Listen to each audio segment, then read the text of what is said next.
The first thing you would have noticed wasn't the sight, it was the smell. If you have ever stood in you know that scent.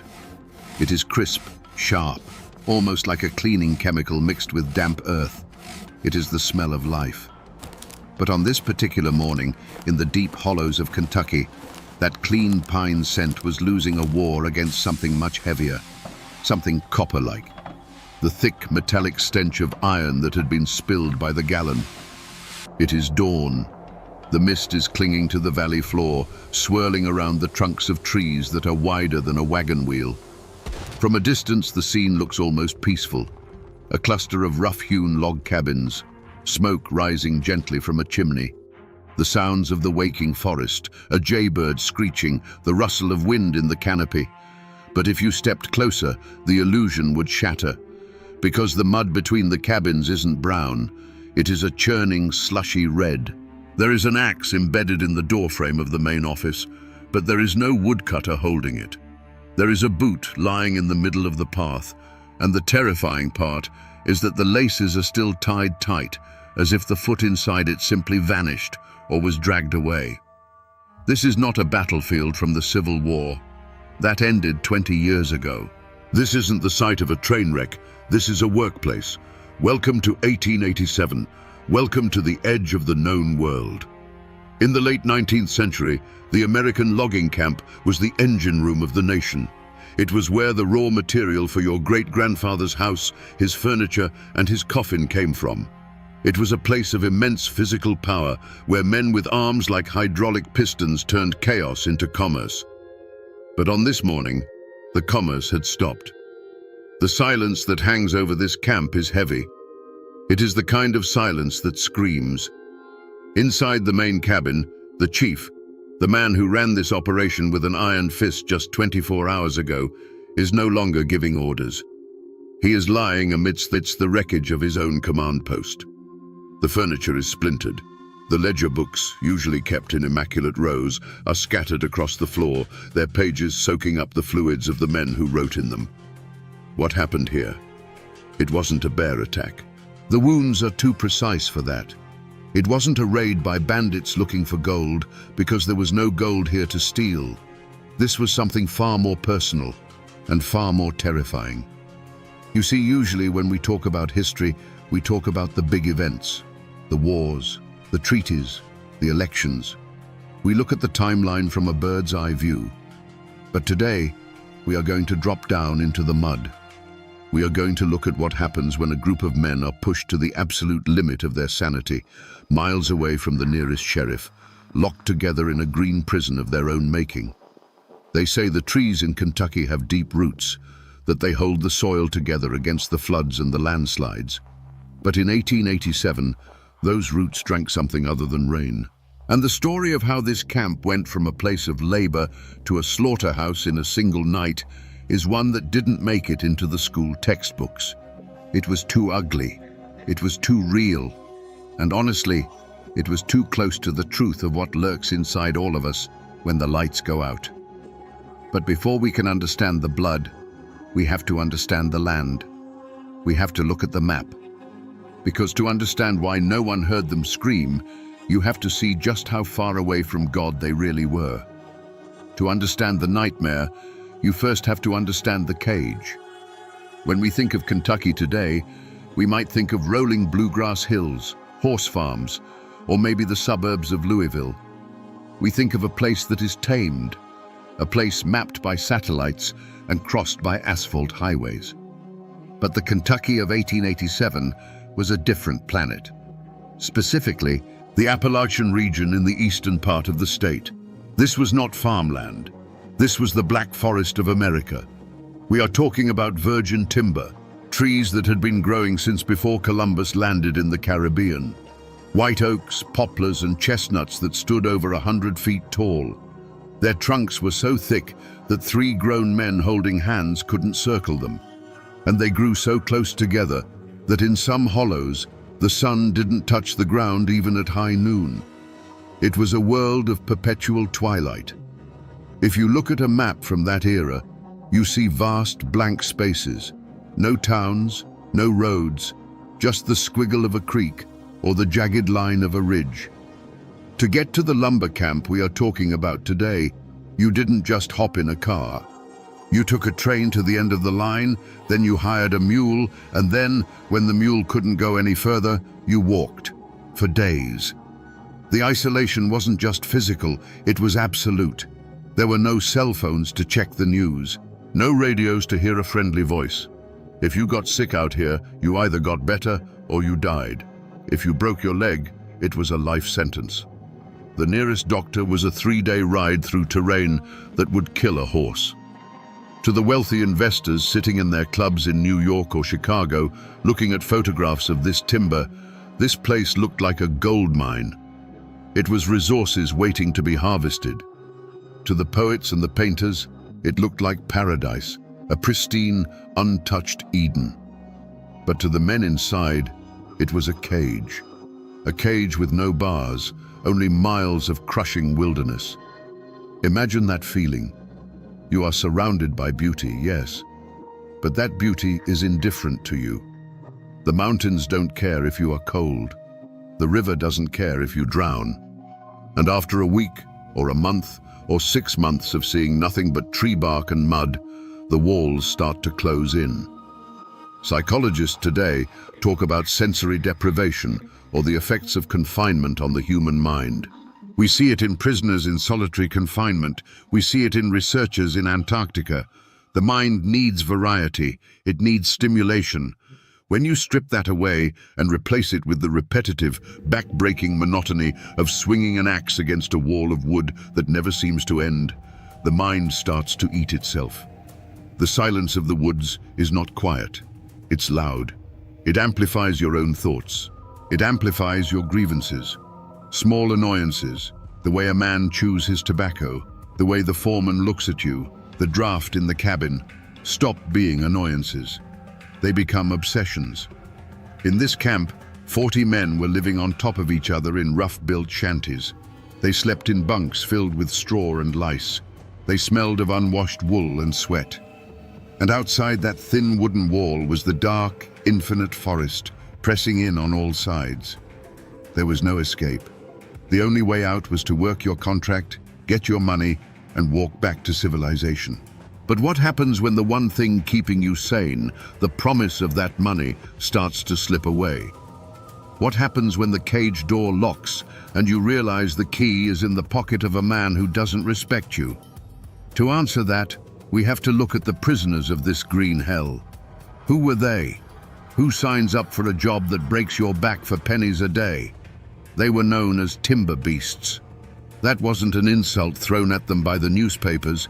It was a badge of honor they wore themselves. Because to survive this work, you had to be something more than a man. You had to be part machine, part animal. The workforce of a Kentucky logging camp in the 1880s was a motley collection of humanity's drift. The Civil War had ended only 22 years prior. Many of the older men in the camp were veterans. They had seen the horrors of Shiloh or Antietam. They carried shrapnel in their legs and ghosts in their heads. They were men who had learned that life was cheap and that violence was a valid way to solve a problem. Then you had the immigrants, Irish, Swedish, German. Men who had crossed an ocean with nothing but the clothes on their backs, chasing the American dream, only to find themselves hacking at trees in a language they barely understood. And finally, the locals, the mountain men. People who had been born in the shadow of these peaks, who knew the woods better than they knew the Bible. But despite their differences, the camp ground them all down into the same shape. The work was brutal in a way that is hard for us to comprehend today. We have chainsaws, we have heavy machinery, we have OSHA regulations. They had nothing but muscle and physics. A standard day began at 4 a.m. Breakfast was a heavy, greasy affair. Biscuits, pork fat, beans, coffee thick enough to float a horseshoe. By 5 a.m., they were in the woods. Imagine cutting down a tree the size of a lighthouse using only a handsaw. 2 men, one on each end of a 7-foot steel blade known as a misery whip. Pull, push, pull, push.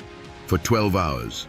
Your shoulders burn, your hands blister, then calloused, then bleed, then calloused again, until they feel like leather gloves. And the danger was constant. These trees weighed tons. When they fell, they didn't just tip over nicely. They crashed. They shattered other trees. Branches the size of telephone poles would snap off and come rocketing down. They called them widowmakers for a reason. If you were standing in the wrong spot, you didn't just get hurt. You were erased. Men were crushed. Men were decapitated by snapping cables. Men lost feet to slipping axe heads. And if you got hurt, you were fired. There was no workers' compensation. There was no sick leave. If you couldn't swing the axe, you were dead weight. This created a specific type of psychology, a hardness. You couldn't afford to be soft. You couldn't afford to care too much. You worked, you ate, you slept, and you prayed you didn't die. But there was a glue that held this volatile mix of men together. It wasn't friendship, necessarily, and it certainly wasn't loyalty to the company. It was the paycheck. They were enduring this hell for a reason. $1.50 to $2 a day. That sounds like a joke to us, but in 1887, $1 a day was a living wage. A season in the woods could mean paying off the farm back home. It could mean buying a wedding ring. It could mean a fresh start in the West. Every swing of the axe was an investment in the future. They were banking their sweat, expecting a return.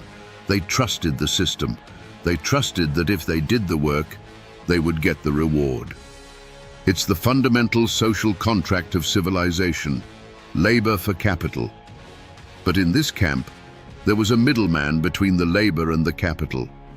A man who sat in the warm office while they froze in the woods. A man who held the ledger and, more importantly, held the keys to the company's store. And this man, well, let's just say he didn't see these workers as partners. He saw them as assets, and depreciating ones at that. There is an old song made famous by Tennessee Ernie Ford. You probably know the chorus. St. Peter, don't you call me 'cause I can't go. I owe my soul to the company store. We tap our feet to it. It's a catchy tune. But the reality behind those lyrics was a system of economic entrapment so effective it was practically slavery by another name. Here is how it worked. The logging camp was an island. As we established, it was miles from the nearest town. That meant you couldn't just pop down to the local market to buy tobacco or new boots or a bar of soap.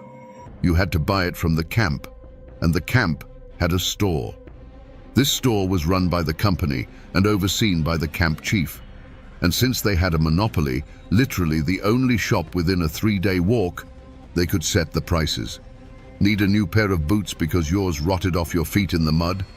That will be $5. In town, they might cost $2. But you are not in town. You are here. Want a tin of tobacco to calm your nerves after a near-death experience with a falling oak? That's double the market rate. But here is the catch. You didn't pay with cash. You didn't have any cash. You were working on credit. The cost of your purchases was deducted from your future wages. The chief would open the big leather-bound ledger, find your name, and scribble a number in the debit column. It sounds convenient, but it was a trap. Many of these men arrived at the camp already in debt. The company had paid for their train ticket. The company had paid for their tools. So before they even swung an axe for the first time, they were already in the hole. Week after week, they worked. Week after week, they bought necessities. And week after week, the chief tallied the numbers. The camp chief in this story is a figure who has been largely lost to history, reduced to a title. We don't know if he was inherently evil or just a bureaucrat doing his job. But to the men, he was a dictator. He lived in the main cabin, which was slightly better built than the others. He ate better food. He wore clean clothes. While the men were covered in sap and mud, he smelled of paper and ink. He represented the company, the distant, faceless entity that owned the trees, the land, and seemingly the men themselves. Tensions in the camp usually simmered at a low boil. Grievances about the quality of the beans or the sharpness of the saws. But in the winter of 1887, something shifted. The ledger wasn't balancing. Rumors started to circulate, whispers in the bunkhouse after the lights went out. "Have you seen your tally?" one man would ask. "He charged me for a broken axe handle I didn't break," another would reply. "He says I only worked 5 days last week. I worked 6. Paranoia is a powerful poison. In the isolation of the mountains, it spreads like wildfire. The men began to suspect that the game was rigged, that no matter how hard they worked, the debt column was growing faster than the credit column. They weren't just working for free, they were paying for the privilege of breaking their backs. And then, the rumor changed. It stopped being about small errors. It became something much more dangerous. The rumor was that the company was broke, that the payroll train wasn't coming, that the chief was hoarding what little cash was left, planning to pack up and leave them stranded in the winter with nothing to show for months of labor but broken bodies and empty pockets. This wasn't just unfairness anymore, this was theft. This was survival. And when you back a timber beast into a corner and threaten to take the food out of his mouth, he doesn't hire a lawyer. He reaches for the nearest sharp object. The spark that lit the fuse wasn't a speech. It wasn't a grand declaration of war. It was a piece of paper. It was a chilly afternoon just a few days before the massacre. A group of the most vocal workers, the ringleaders, though they probably didn't see themselves that way yet, approached the main cabin. They wanted to see the books. They wanted to settle up. This was a standard procedure. A worker had the right to check his standing. But on this day, the mood was different. The air was thick with that specific kind of static electricity you feel before a thunderstorm. They walked into the office. The chief was there, likely surrounded by his small circle of loyalists, clerks, foremen, men whose paychecks depended on maintaining the status quo. According to the accounts that survived, the conversation started civilly. "How much am I owed?" The chief opened the ledger. He ran his finger down the column. "After deductions for room, board, tools, and the advance, you owe us $3. Silence. Imagine the sound of a heart breaking, followed immediately by the sound of blood boiling. This man had worked for 2 months. He had risked his life daily. He had missed his family. And he was being told that mathematically he had paid the company for the privilege of working there. It wasn't just him. Another man stepped up. "And me? $4 balance due." A third man. "What about my overtime?" "Not recorded. You didn't meet the quota." It wasn't a fortune they were fighting for. The total amounts in dispute, adjusted for inflation, would be a few $100s today. It was barely enough to buy a train ticket. But when you have nothing, barely enough becomes everything. It becomes the difference between going home a hero and going home a beggar. The men left the office. They didn't shout. They didn't flip the table. Not yet. They went back to the bunkhouses. And that is where the poison truly set in. If you have ever been in a toxic workplace, you know how these conversations go. But imagine there is no HR department. Imagine there is no home to go to at 5 p.m. You are stuck there with the people who are just as angry as you are. The bunkhouse became a pressure cooker. The men sat on their bunks, sharpening their tools. The rhythmic sound of a whetstone on steel, shk, shk, shk, became the soundtrack of the evening. "He's lying," someone said. "He's pocketing the difference," said another. "He thinks we're stupid. He thinks because we can't read his fancy writing we can't count." The narrative shifted. The chief wasn't just a boss anymore. He was a thief, a villain, a monster who was stealing the food from their children's mouths. And the chief? He made a fatal error. He underestimated them. He assumed that because he had the authority and the ledger and the backing of the company, he was safe. He assumed these men were just dumb labor.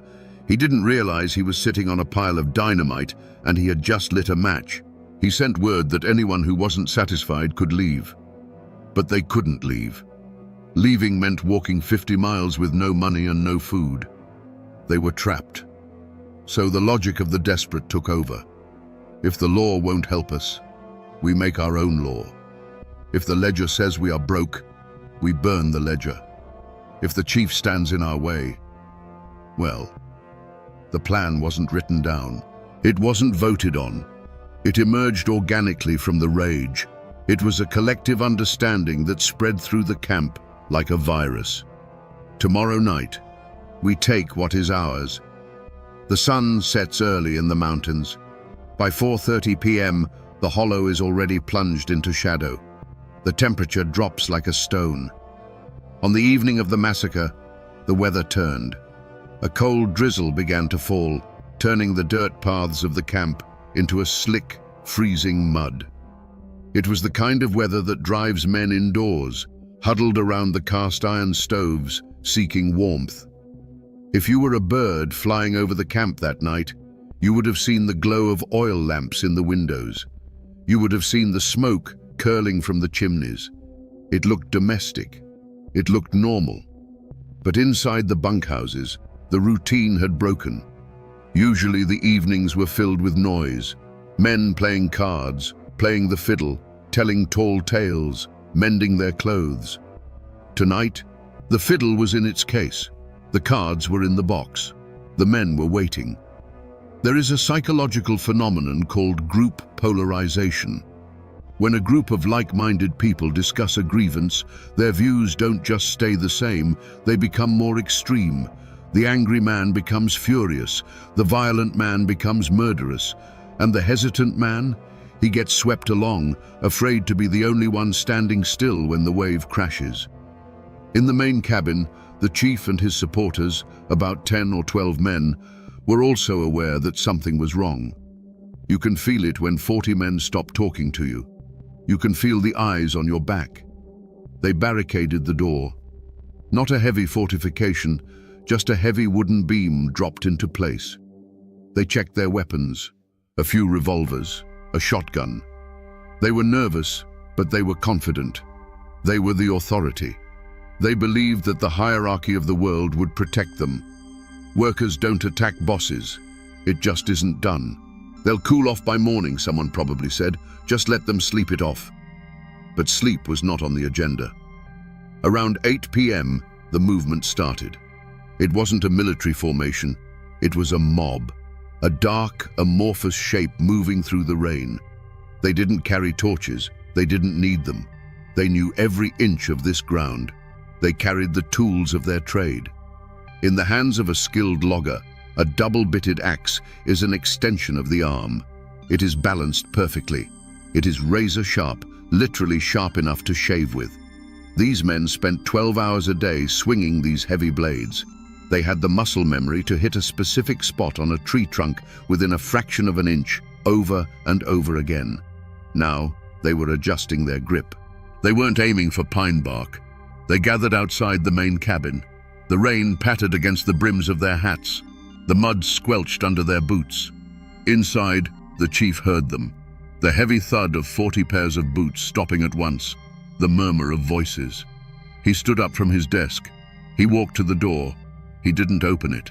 He shouted through the thick wood, "Go back to your bunks. We will discuss this in the morning." A voice from the outside answered. We don't know whose voice it was. Maybe it was the man who was told he owed $3. Maybe it was the man whose children were hungry back home. "We are done talking," the voice said. "Open the door." "This is company property," the chief yelled back. "You are trespassing." It is almost tragic. He was still trying to use the language of business. He was still trying to invoke property rights. He didn't realize that those laws had evaporated the moment the sun went down. There was a pause, a heartbeat of silence in the freezing rain, and then the sound of the first blow. Thwack! It wasn't a knock. It was the sound of steel biting into wood.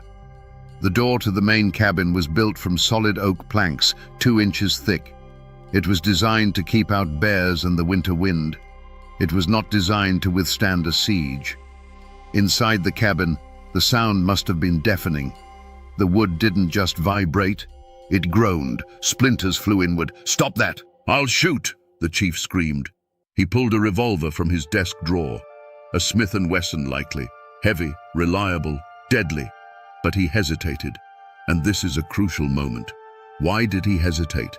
Because shooting a man is not easy, even for a hard man in a hard time. To pull that trigger is to cross a line from which there is no return. If he fired, he wasn't just defending himself. He was starting a war he couldn't win. He had 6 bullets. There were 40 men outside. "Open it, or we'll bring the roof down on your heads," the mob roared. The supporters inside, the clerks, the foremen, were backing away from the door, pressing themselves against the far walls. Their eyes were wide, reflecting the flickering lamplight. They were realizing, perhaps for the first time, that their authority was a fiction. It only existed as long as the majority agreed to it. The majority had just revoked their consent. Another blow. Crack. The heavy wooden bar holding the door shut began to splinter. The iron hinges shrieked under the strain. "We want our money! We want what's ours!" The shouting wasn't coherent anymore. It was a cacophony of rage. It was the sound of men who had been pushed too far, letting go of the leash. The chief aimed at the door. His hand was shaking, not from fear perhaps, but from the adrenaline dumping into his system. Bang! He fired. A warning shot? A panic shot? The bullet punched through the wood near the top of the door frame. Outside, the mob didn't scatter. They didn't run. If anything, the gunshot had the opposite effect. It validated them. It proved that the company was trying to kill them. It turned a labor dispute into a battle for survival. "They're shooting! Get 'em!" The axes swung harder now. Not just one man, but 3 or 4, hacking at the door, the window frames, the walls themselves. The cabin was being dismantled from the outside in. Imagine the terror of those inside. The walls that protected you are literally being chopped away. The sanctuary is becoming a coffin. The door gave way with a sickening crunch. It fell inward, hanging by one twisted hinge. For a second, there was a stillness, a tableau. On one side, the dark, rain-soaked figures of the workers, their breath steaming in the cold air, axes raised like executioners. On the other side, the chief and his men, bathed in the warm yellow light of the oil lamps, holding their feeble guns. It was the collision of 2 worlds, the haves and the have-nots, the managers and the managed. And then, a man from the mob stepped over the threshold. He didn't say a word. He just raised his axe. The chief fired again. The muzzle flash illuminated the room for a split second. The man stumbled, but he didn't fall. The mob surged forward like a dam breaking. The time for talking was over. The time for the ledger was over. Now it was time for the iron. Before we describe what happened inside that room, we need to pause. We need to look at the instruments of this tragedy. In a modern crime scene, you expect to find 9mm casings, maybe a knife. In 1887, the weapons were agricultural, and that makes them infinitely more horrifying. The primary weapon was the double-bitted axe. This is a tool that weighs about 3 to 5 pounds. The head is solid steel. One side is ground to a razor edge for felling, cutting across the grain. The other side is slightly thicker, used for limbing, chopping through knots and branches. When swung by a man who does this for a living, the tip of that axe is traveling at over 50 miles per hour. The force at the point of impact is tremendous. An axe is designed to split oak.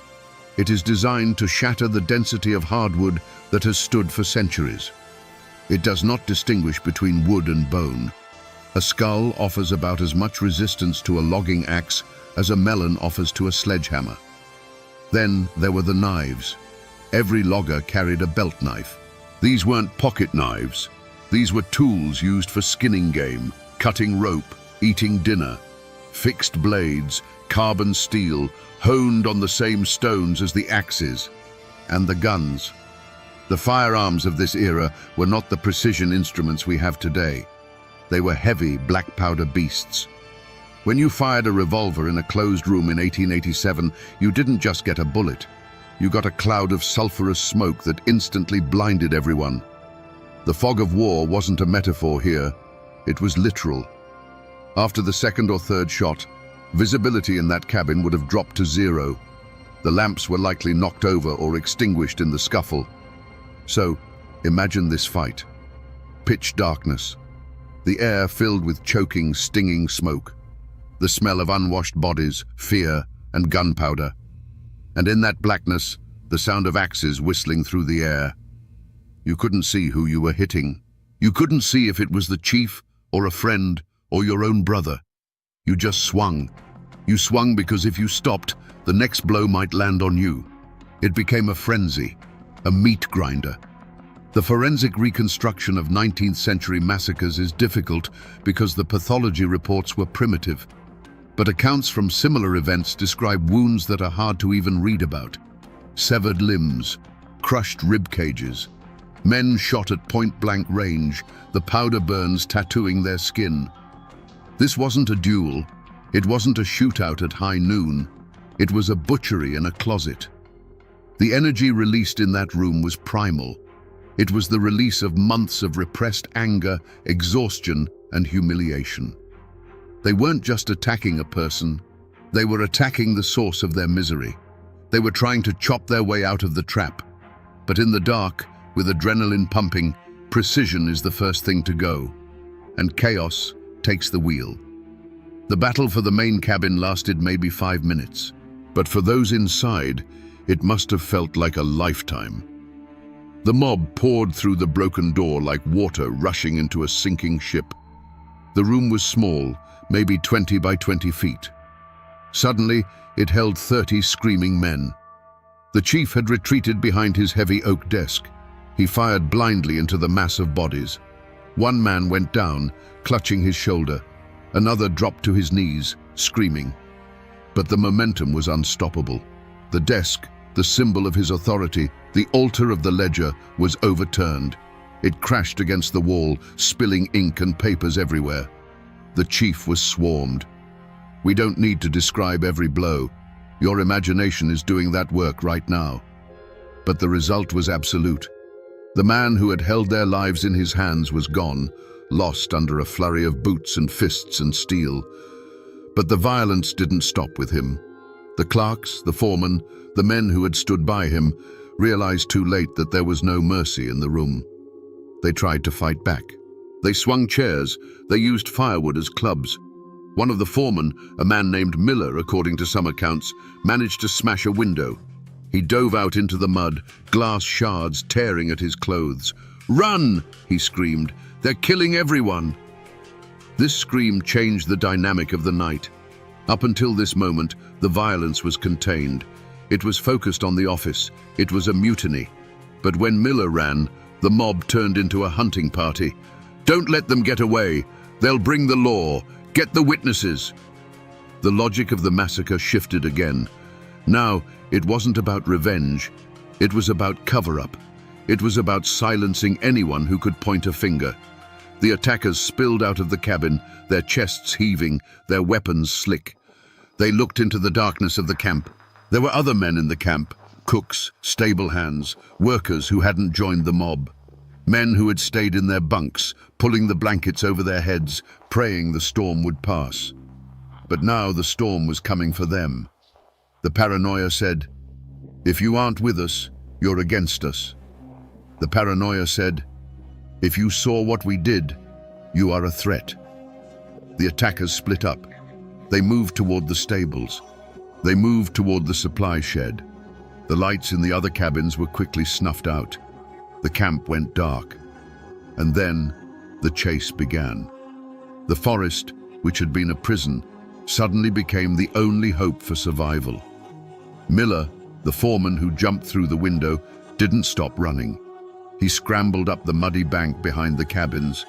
He was barefoot, he was bleeding. But fear is a powerful fuel. He wasn't alone. 3 or 4 others had managed to slip away in the confusion. They scattered like quail. But running in a Kentucky forest at night is not like running on a track.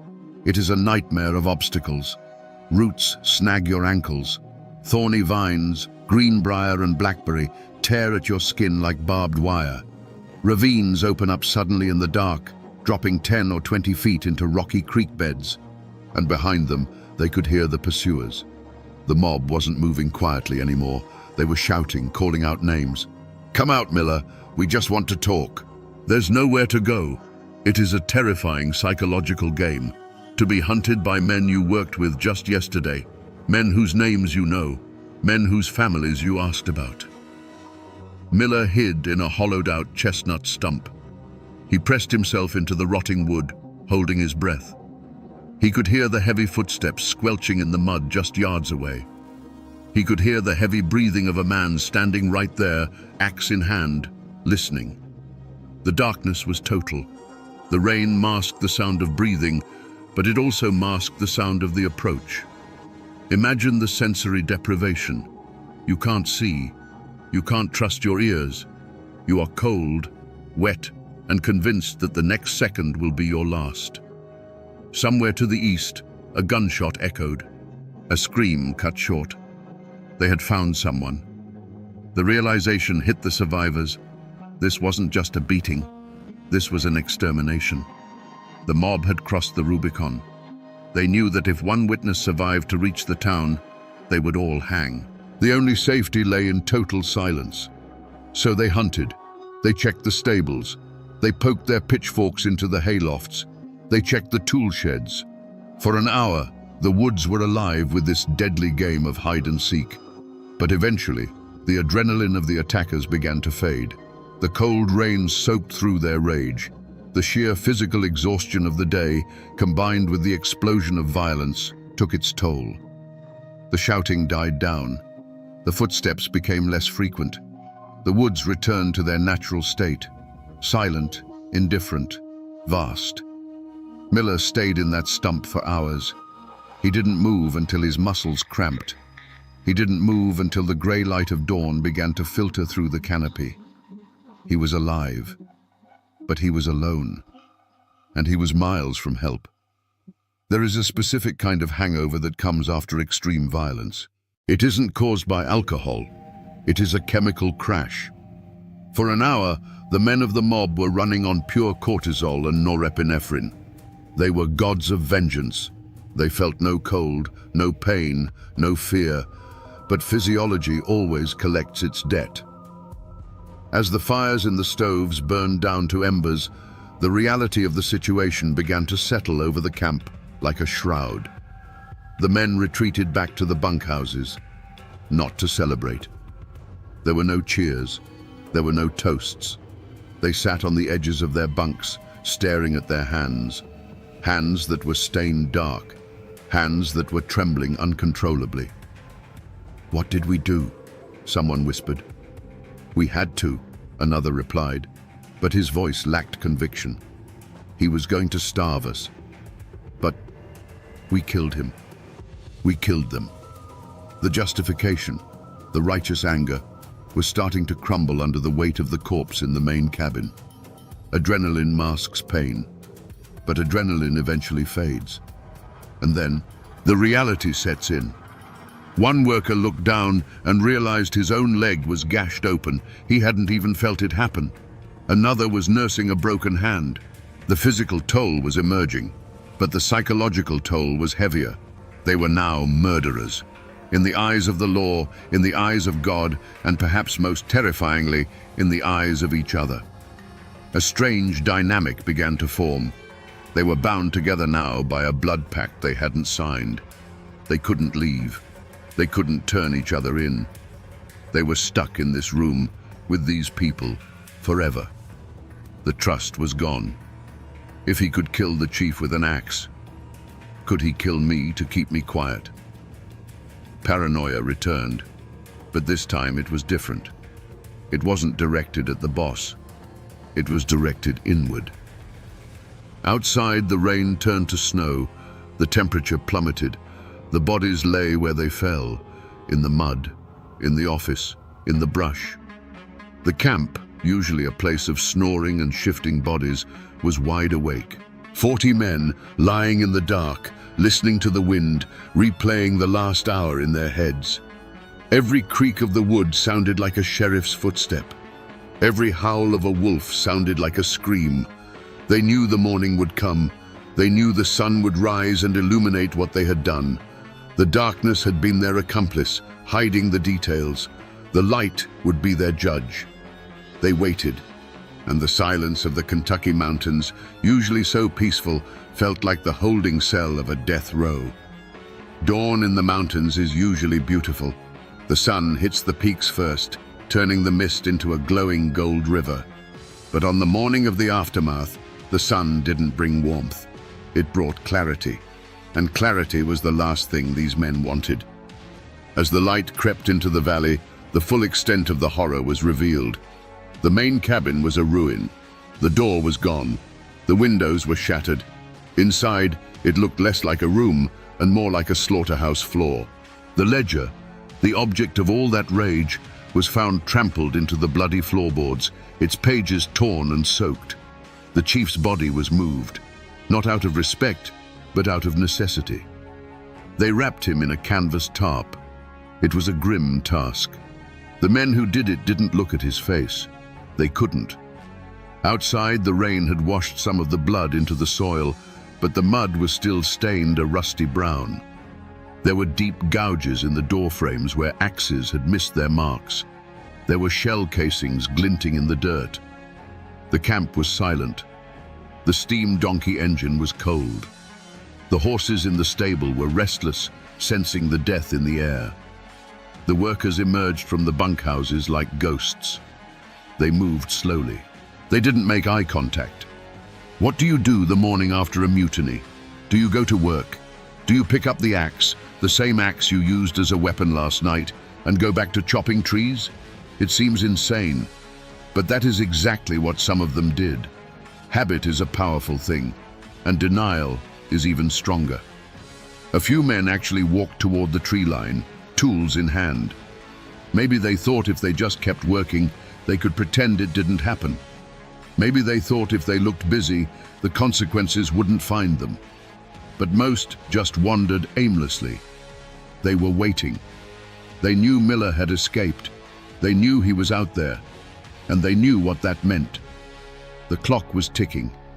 It wasn't a question of if the law would come. It was a question of when. They started to pack, not in a panic, but with a strange, lethargic resignation.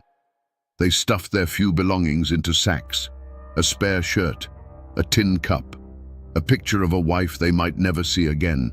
Some slipped away into the woods, hoping to disappear before the sheriff arrived. They chose the fugitive life. Others stayed. Perhaps they felt they had nowhere to go. Perhaps they thought they could talk their way out of it. It was self-defense they rehearsed. He shot first. The camp, once a hive of industry, was now a graveyard waiting for the undertaker. And miles away, the undertaker was already being summoned. While the camp sat in its stupor, Miller was moving. He had been running, walking, and crawling for 8 hours. He was barefoot. His feet were shredded by rocks and thorns. The cold mud had numbed his toes to the point where he couldn't feel them anymore, which was probably a mercy. He wasn't running just to save his own life anymore. He was running on a mission. He had to reach the railhead. The distance was roughly 20 miles. In a car, that's 30 minutes. On foot, through untamed Appalachian wilderness, in the snow and mud, it is a marathon of pain. He avoided the trails. He knew that if the mob had sent riders after him, the trails were death traps. He stuck to the ridges, moving parallel to the creek. Every snap of a twig made him freeze. Every shadow looked like a man with an axe. He was hallucinating from exhaustion. The trees seemed to be leaning in, whispering. The wind sounded like voices, but he kept moving. Why? Because he was the witness. He carried the truth. If he died in these woods, the story died with him. The chief would just be another man who vanished in the mountains. The company would write it off as an accident. He reached the edge of the small settlement near the train tracks around noon. He must have looked like a monster. Covered in mud, clothes torn to rags, dried blood on his face. He stumbled into the general store, the only place with a telegraph or a telephone line to the county seat. The shopkeeper looked up, terrified. "Good God, man. What happened?" Miller collapsed onto a crate. He gasped out the words that would bring the hammer down. "They killed him. They killed them all. Send the sheriff." The message went out over the wire. Dots and dashes traveling instantly across the miles that had taken him all night to cross. Trouble at Camp 4. Send deputies. Urgent. In the county seat, the sheriff read the telegram. He didn't ask questions. He didn't wait. In 1887, the law didn't come with sirens and flashing lights. It came on horseback, heavily armed. The sheriff gathered a posse. He deputized men on the spot. "Bring your Winchester," he said. "We have a war in the woods." They rode out within the hour. Miller watched them go. He didn't go back. He never went back. But the wheels of justice, slow, grinding, and often brutal, had been set in motion. The posse arrived at the camp 2 days later. They expected a fight. They rode in with rifles raised, spread out in a skirmish line. But they didn't find a fortress. They found a ghost town. Most of the workers had fled. The ones who remained were the broken ones, the old, the injured, or the ones who simply didn't have the will to run. They offered no resistance. They surrendered their axes and their few pitiful firearms. The investigation that followed was less CSY and more Wild West. The sheriff wasn't interested in fingerprints. He wasn't interested in motive. He looked at the body of the chief, still wrapped in the tarp. He looked at the blood on the floor. "Who did this?" he asked. Silence. I said, "Who did this? If you don't speak, you all hang." This is where the law of the frontier gets complicated. In a modern court, you need to prove who struck the fatal blow. You need to prove intent. You need individual culpability. But in 1887, there was a concept known as joint enterprise. If you were part of the mob, you were guilty of the murder. It didn't matter if you swung the axe or just held the lantern. You were there. You were complicit. But identifying them was a nightmare. The men who stayed claimed they were asleep. They claimed they saw nothing. They claimed strangers came out of the woods. It was a wall of silence. But the law has ways of breaking walls. They arrested everyone. They chained them together and marched them back to town. It was a long, humiliating procession. The timber beasts, now shackled like animals. The trial was swift. The newspapers had a field day. They painted the workers as savages, anarchists, monsters of the forest. The nuance of the debt, the starvation, the unfairness that didn't sell papers. Axe murderers sold papers. Miller testified. He pointed fingers.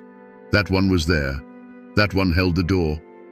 But even he couldn't be sure in the dark. In the end, justice was messy. A few men were sentenced to hard labor. A few were acquitted for lack of evidence. But the ringleaders, the ones who actually struck the blows, most of them were never caught. They vanished into the West. They changed their names. They melted into the vastness of America. In the mountains, there is the law of the book and the law of the blood. They rarely speak the same language. The law of the book said justice was served. Some men went to prison. The case was closed. But the law of the blood knew the truth. The real perpetrators, the rage, the desperation, the system that pushed them, walked free. And the men who went to prison, they weren't the villains. They were just the ones who got caught standing still when the music stopped. So, what did the company do?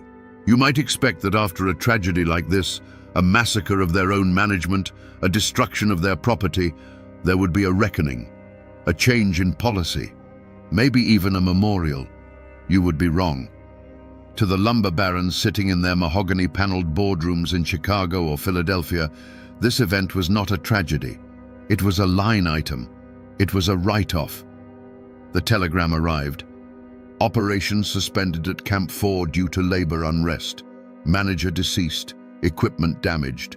They didn't weep for the chief. He was an employee. He was replaceable. They didn't weep for the workers. They were tools. They were replaceable. The only thing that mattered was the timber. The trees were still standing. The asset was still there. Within 2 weeks, a new manager was hired. He was likely given a slightly higher salary, hazard pay. He was given a new ledger. New workers were recruited. They pulled them from the cities, from the arriving boats at Ellis Island. Job opening in Kentucky, the flyers said. Good wages, fresh air. They didn't mention the axes. They didn't mention the blood soaked into the floorboards of the cabin they would be sleeping in. The families of the dead? They got nothing. No pension, no apology. If anything, the company likely sent a bill to the widows for the unrecovered debt of their dead husbands. This is the cold, hard math of the industrial age. The machine does not stop for the individual. It grinds on. The camp reopened before the winter was even out. The new men slept in the same bunks. They ate at the same tables. Did they know? Maybe they found a dark stain on the wood that wouldn't scrub out. Maybe they found a notch in a door frame and wondered what made it. But they didn't ask. You don't ask questions when you need the money. The lumber from that season, the trees cut by the men who replaced the murderers, was shipped down the river. It was milled into planks. It built houses in Cincinnati. It built barns in Indiana. People lived in those houses. They raised children within those walls. They had no idea that the wood surrounding them was harvested in the shadow of a massacre. This is the terrifying resilience of commerce. It absorbs horror and turns it into profit. The story of the massacre faded. It became a local legend, then a rumor, then just a ghost story told to scare children. Don't go into the hollow at night, or the timber beasts will get you. But the real beast wasn't in the woods. It was in the ledger. And the ledger was open for business again. We need to step back from the history for a moment and look at the psychology. Because what happened in that camp wasn't just a labor dispute. It was a breakdown of the human mind. We have a name for it in pop culture, cabin fever. We smile when we say it. We think of Jack Nicholson in The Shining. But the clinical reality is much darker. The medical term is often linked to Amok syndrome, a sudden, unprovoked outburst of violence by a person who has been under intense social pressure or isolation. When you put men in a confined space, remove their autonomy, strip them of their individuality, and subject them to constant, repetitive stress, you are rewiring their brains.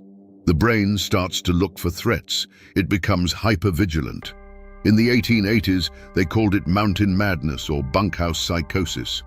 Think about the sensory environment. For months, these men saw the same 40 faces. They heard the same voices. They smelled the same smells. There was no privacy. If you wanted to cry, you couldn't. If you wanted to scream, you couldn't. You had to bottle it up. And that bottle has a pressure limit. When the chief denied them their wages, he didn't just take their money. He took their hope. He took the one thing that allowed them to tolerate the intolerable. Without the promise of a reward, the suffering became meaningless. And meaningless suffering is the mother of violence. It's the same psychological mechanism we see in prison riots.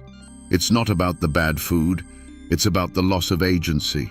It's about the need to assert control over something, even if that something is the act of destruction. When the mob attacked the cabin, they weren't just killing a boss. They were killing the system. They were smashing the cage. For those few minutes of violence, they were free. They were powerful. They were gods of their own destiny. And then, the crash. It is a tragedy of human nature. We are social animals, but we are also territorial predators. And when you trap a predator in a corner, it doesn't negotiate. It bites. The lumber camp massacre is a perfect bloody case study of what happens when you treat humans like machines. Eventually, the gears strip, the boiler explodes, and the shrapnel hits everyone. If you go to those coordinates today, you won't find the camp. You won't find the main cabin. You won't find the bunkhouses. You certainly won't find the ledger. The forest is efficient. It cleans up its own messes. Wood rots, iron rusts, bones turn to dust. Within 10 years of the camp closing, the roof of the main cabin would have collapsed. Within 20 years, the walls would have been little more than mounds of mossy compost. Today, that hollow is just trees again. There might be a slight depression in the ground where the cellar used to be. You might, if you are very lucky and have a metal detector, find a rusted axe head or a handful of spent shell casings buried under a century of leaf litter. But the screams are gone. The blood is gone. Nature has done what it always does. It has healed the wound. It is strange to stand in a place where you know something terrible happened and feel nothing. Just the wind, just the birds. The trees that grow there now are the great-grandchildren of the trees that witnessed the massacre. They don't remember. But the history is there if you know how to look for it. It's in the archives of the local courthouse. It's in the yellowed newspaper clippings. It's in the genealogy of families who wonder why their great-grandfather went west and never wrote back. The forest reclaims the physical evidence, but it cannot reclaim the story. That is our job. We are the memory keepers. We are the ones who dig up the ghosts and ask them what happened. Because if we don't, then those men, the ones who died and the ones who killed, truly vanish. They become just another layer of sediment in the geology of the Appalachian Mountains. They deserve to be remembered, not as heroes, not as villains, but as men. Men who were pushed too far, men who broke, men who lived and died by the sound of iron. The lumber camp massacre of 1887 is not a famous story. It isn't taught in schools. It hasn't been made into a Hollywood movie. It is a footnote, a small, ugly stain on the vast tapestry of American history. But in that small stain, we see the entire picture of an era. We see the brutality of the Industrial Revolution. We see the desperation of the working class. We see the terrifying isolation of the frontier, and we see the darkness that lies within the human heart. We like to think that we are civilized, that we are above this kind of primal violence. But put us in the woods, take away our food, take away our hope, and we are just timber beasts in waiting. Those men went into the woods to build a future. Instead, they built a tragedy. But they did build something else. They built America. The timber they cut, the timber that cost them their souls, went on to build the cities we live in. It framed the houses of the Midwest. It laid the tracks for the railroads. There is a haunting thought I want to leave you with. The wood from that forest, perhaps even the very trees that were standing witness on that bloody night, was harvested. It was milled. It was sold. It built houses that people still live in today. So, somewhere in America, there is a family sitting in a living room. They are laughing. They are safe. And they are completely unaware that the beams above their heads, the floorboards under their feet, hold a secret. They are surrounded by wood that was paid for in blood. Walls that hold the echoes of a scream in their grain. History is not in the past. It is the structure of our present. We are living in the house that they built. And sometimes when the wind blows just right and the house settles, you can almost hear the sound of an axe in the distance. Good night. They say that on the day they strapped Floyd Allen into the electric chair, the mountains of Carroll County held their breath. Here was a man who had been a law unto himself, a patriarch whose word was gospel and whose pistol was the final court of appeal. He was a king in his own world, a world of misty hollers and unwritten codes of honor. Yet his reign ended not in a blaze of glory on a mountainside, but in a sterile room in Richmond, at the hands of a power he could never understand. Was he the last of the mountain lions, a fierce protector of his kin, cornered by a world that no longer had a place for him? Or was he a brutal tyrant, a man whose pride was so vast it consumed everything he loved, his family, his fortune, and finally, his own life? The truth, as it always does in these old hills, is tangled up like roots in the clay. Today, we're going to untangle that story. We're going to follow the trail of blood and honor that led Floyd Allen from the pinnacle of power in his mountain kingdom to that cold chair in the state penitentiary. And to do that, we have to start not with the famous massacre that sealed his fate, but with the forgotten gunfight 4 years earlier, the day the Allens shot up a courthouse and walked away, convinced they were invincible. Floyd Allen was not born a killer. He was born a king. His kingdom was the mist-shrouded hills and dark, winding hollows of Carroll County, Virginia, a world forged in the cold creeks and rocky soil of the Blue Ridge. In the late 19th century, this wasn't just a place on a map. It was a fortress of self-reliance, sealed off from the outside world by poor roads and a deep-seated suspicion of flatlanders and their laws. Here, a man's name was his legacy, and the Allen name carried the weight of generations of hard work, hard-headedness, and a fierce, unyielding loyalty to their own. His father, and his father before him, had taught him the only lessons that mattered. You didn't learn your worth in a schoolhouse, you learned it behind a plow, with an axe in your hand, or by looking another man in the eye during a land deal. The Allens were not poor. They were landowners, farmers, and businessmen who built their prosperity with their own sweat and ingenuity. Floyd learned early that wealth and influence were earned, and once earned, they had to be defended. Not with lawyers and contracts, but with a firm handshake for a friend and a cold stare for an enemy. Life in those mountains was a constant struggle, a teacher of hard truths. A failed crop could mean a hungry winter. A sudden sickness could be a death sentence without a doctor for miles. You learned to depend on two things, your own strength and the strength of your kin. When a neighbor's barn burned, it wasn't the government that showed up to help, it was the community. And when trouble came looking for you, it wasn't a sheriff you called, it was your brothers and your cousins. This forged an unbreakable bond within the clan and a permanent wall against the outside world, which they saw as weak, meddlesome, and utterly untrustworthy. There's an old story, perhaps a legend, about a young Floyd Allen watching his father deal with a dispute over a timber boundary. A man from outside the county arrived with a deed from the courthouse in Richmond, waving the paper as if it were a holy scripture. He claimed the Allens had been cutting on his land. Floyd's father didn't even look at the document.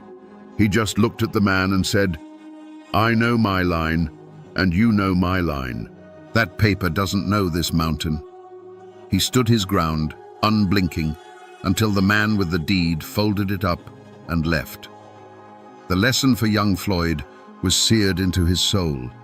A man's spine was worth more than his signature, and the only true law was the one a man was willing to enforce himself. From this upbringing, Floyd Allen carried with him a code as rigid and unforgiving as the mountains themselves. First, your blood was your nation. An offense against one Allen was a declaration of war on them all. Second, your honor was your most valuable possession. An insult left unanswered was a stain that could never be washed away.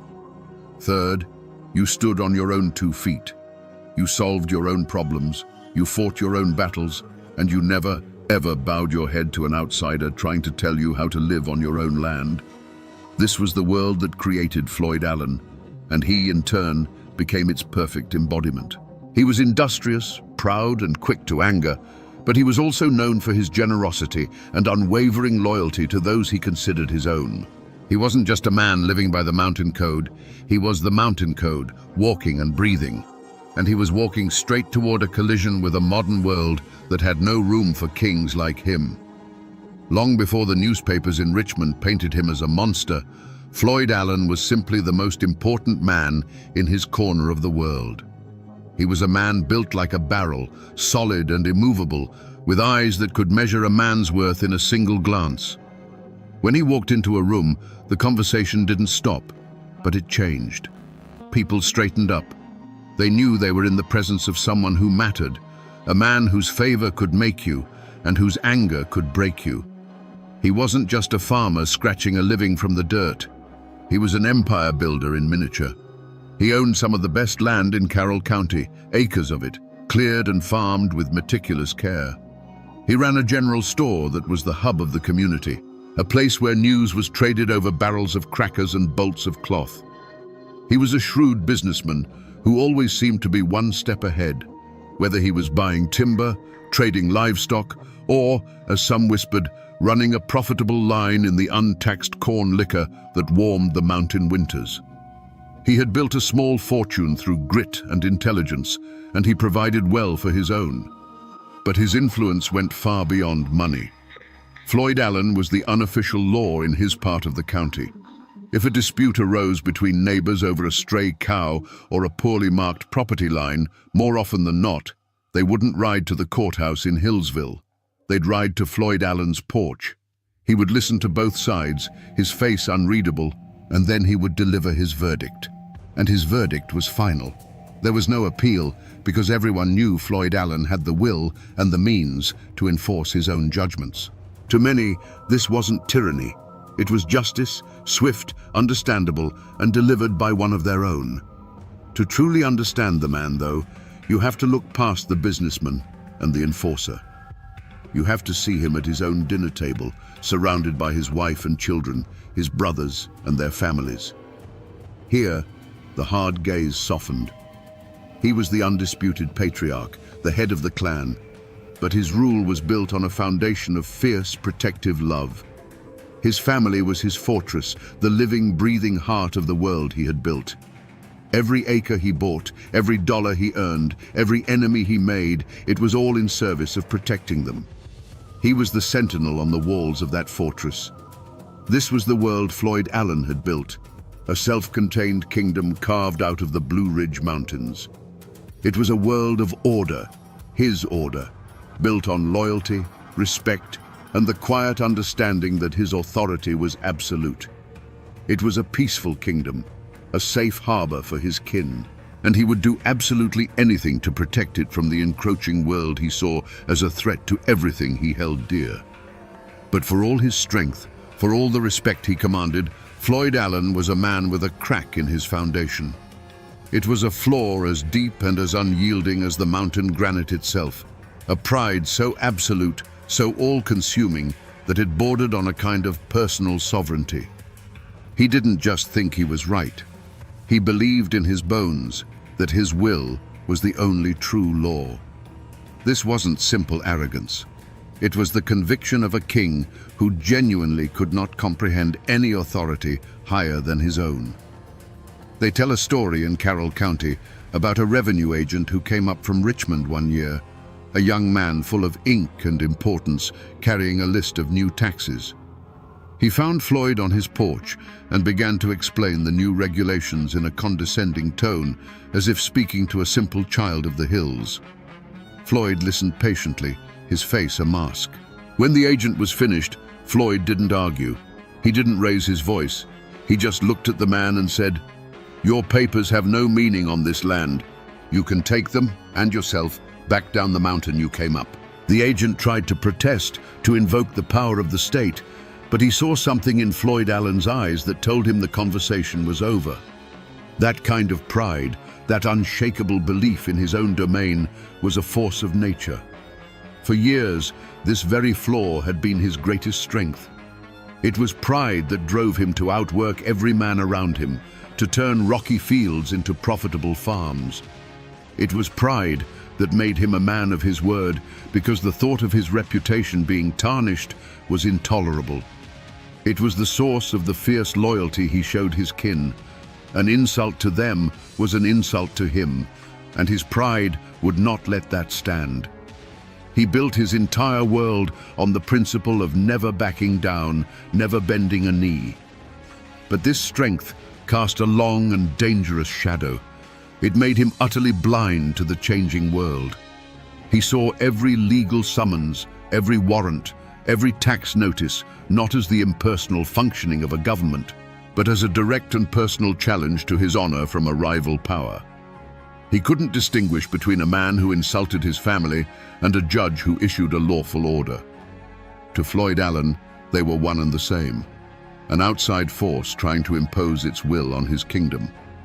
This inability to bend, this refusal to acknowledge any law but his own, was a tragic flaw of classical proportions. It was a ticking clock, counting down to a day when he would be faced with a choice he was incapable of making. A day when the state would demand he submit, and his pride would demand he resist. A confrontation was not just likely, it was written in the very soul of the man. And that confrontation would be the engine of the entire tragedy to come. The spark that would eventually burn down the Allen dynasty was not some grand crime, no bloody murder or daring robbery. It was a piece of paper, a simple indictment from the Grayson County Court. The target wasn't even Floyd, but his brother, Sidney Allen, a man as proud and respected as any in the clan. The charge? Carrying a concealed weapon. To the state of Virginia, it was a misdemeanor. To the Allens, it was like charging a blacksmith for owning a hammer.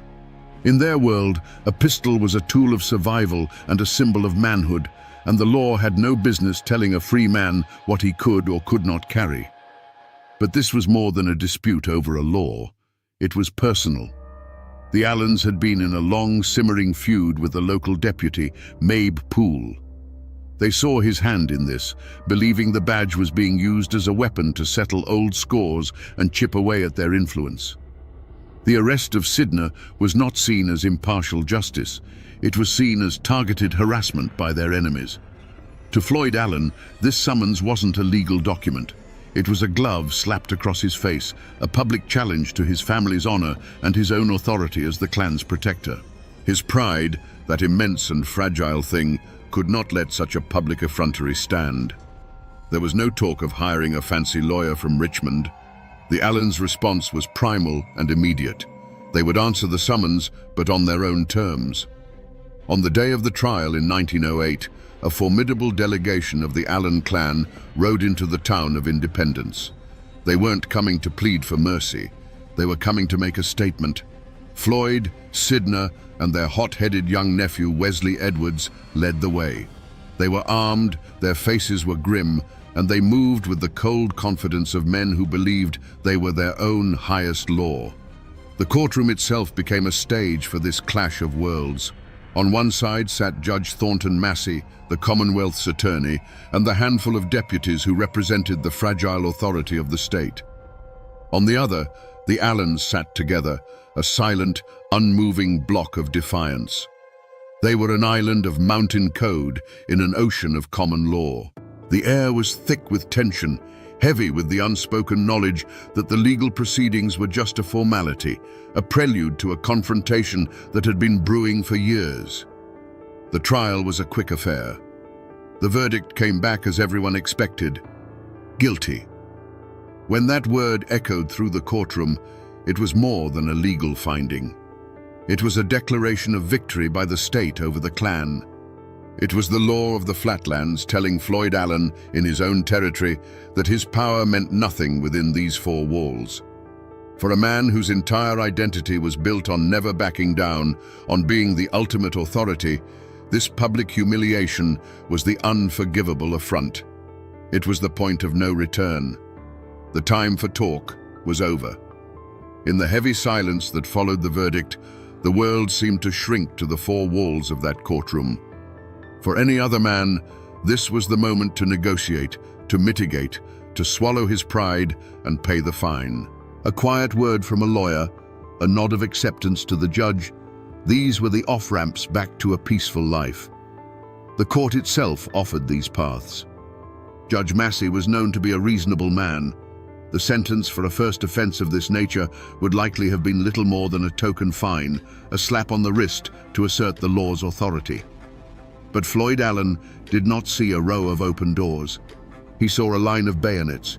Every aspect of the legal process was, in his eyes, another link in a chain being forged to bind him.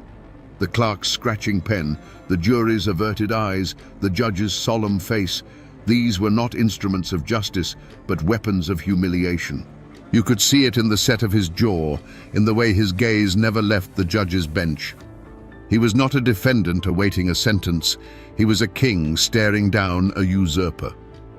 Some accounts say that even Sidney Allen, the man at the center of it all, hesitated. He was a practical man, and perhaps he saw the futility of this confrontation.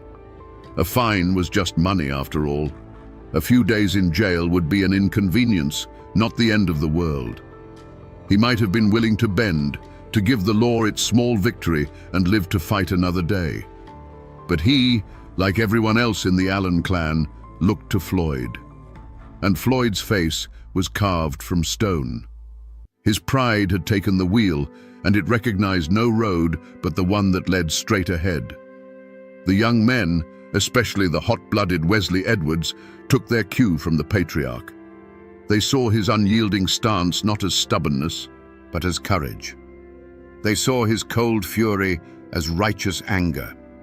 Floyd's rejection of compromise was a silent command to them all. We do not break. We do not bow.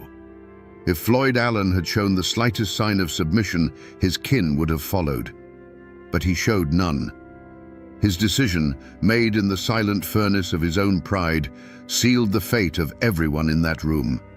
Each tick of the clock was a step further down the path of no return. The opportunity for a quiet resolution vanished. The chance for a grudging acceptance evaporated. The air grew thinner, charged with an invisible current of violence. The Allens were no longer just a family in legal trouble. They had become a powder keg, and Floyd Allen's pride was the lit fuse. By refusing to accept the court's authority, he had rejected all possibility of peace. He had made his choice, not with words, but with a glare of pure, undiluted defiance. He had decided that the Allen law was the only law that mattered, and he was prepared to prove it. The moment the guilty verdict was read, a heavy, suffocating silence fell over the courtroom. This was it, the final crossroads. All that stood between the Allen clan and open warfare was the sentence from Judge Thornton Massey. And in that moment, the judge, perhaps sensing the electric tension in the room, seemed to extend one last fragile bridge back to the world of reason. He rapped his gavel once, a sound like a cracking bone, and prepared to speak. He could have thrown the book at Sidney Allen. He could have imposed a heavy fine and a long jail sentence to make an example of him. But instead, the words he spoke were measured, designed to de-escalate. He pronounced the sentence, a fine and a short term in the county jail. Some accounts even claim the jail time was suspended. It was a token punishment, a symbolic victory for the state that would allow the Allens to pay a pittance and walk away with their freedom intact. It was the law's final, surprisingly fair offer. It was the last chance for peace. For a long, agonizing second, that offer hung in the air. The whole world seemed to pause, waiting on one man. Everyone, from the nervous deputies to the Allens themselves, turned their eyes to Floyd. He didn't have to say a word. His face was the weather vane that would show which way the storm would break. He could have reached into his pocket, pulled out a few bills, and ended the whole affair. He could have swallowed his pride just for a moment and saved everything. It was the logical choice, the sane choice. But as Floyd Allen stood there, he wasn't weighing a fine against his freedom. He was weighing submission against his very soul. In his mind, paying that fine was no different than kneeling before a conquering king. It was an admission that the law of the courthouse was stronger than the law of the clan. It was a public branding of his family as subservient. And his pride, that fierce and terrible master, screamed that death was better than such a dishonor. And so, in that final moment, he made his choice. He didn't shout or draw his weapon. The signal was far more chilling. He met the eyes of his nephew, the volatile Wesley Edwards, and gave a slow, almost imperceptible shake of his head. It was a silent, final verdict, delivered not by the judge, but by the patriarch. The verdict was war. The last door to peace had just been slammed shut and locked from the inside. As Judge Massey's words faded, the air in the courtroom became as thin as a winter razor. Then, from the Allen side of the room, a chair scraped violently against the floorboards. Young Wesley Edwards was on his feet, his face a mask of pure fury. His voice, cracking with youthful rage, cut through the tension like a thrown knife. "I'll see you in hell," he roared, "before Sidney Allen goes to jail." It was not a plea or a threat. It was a declaration of war.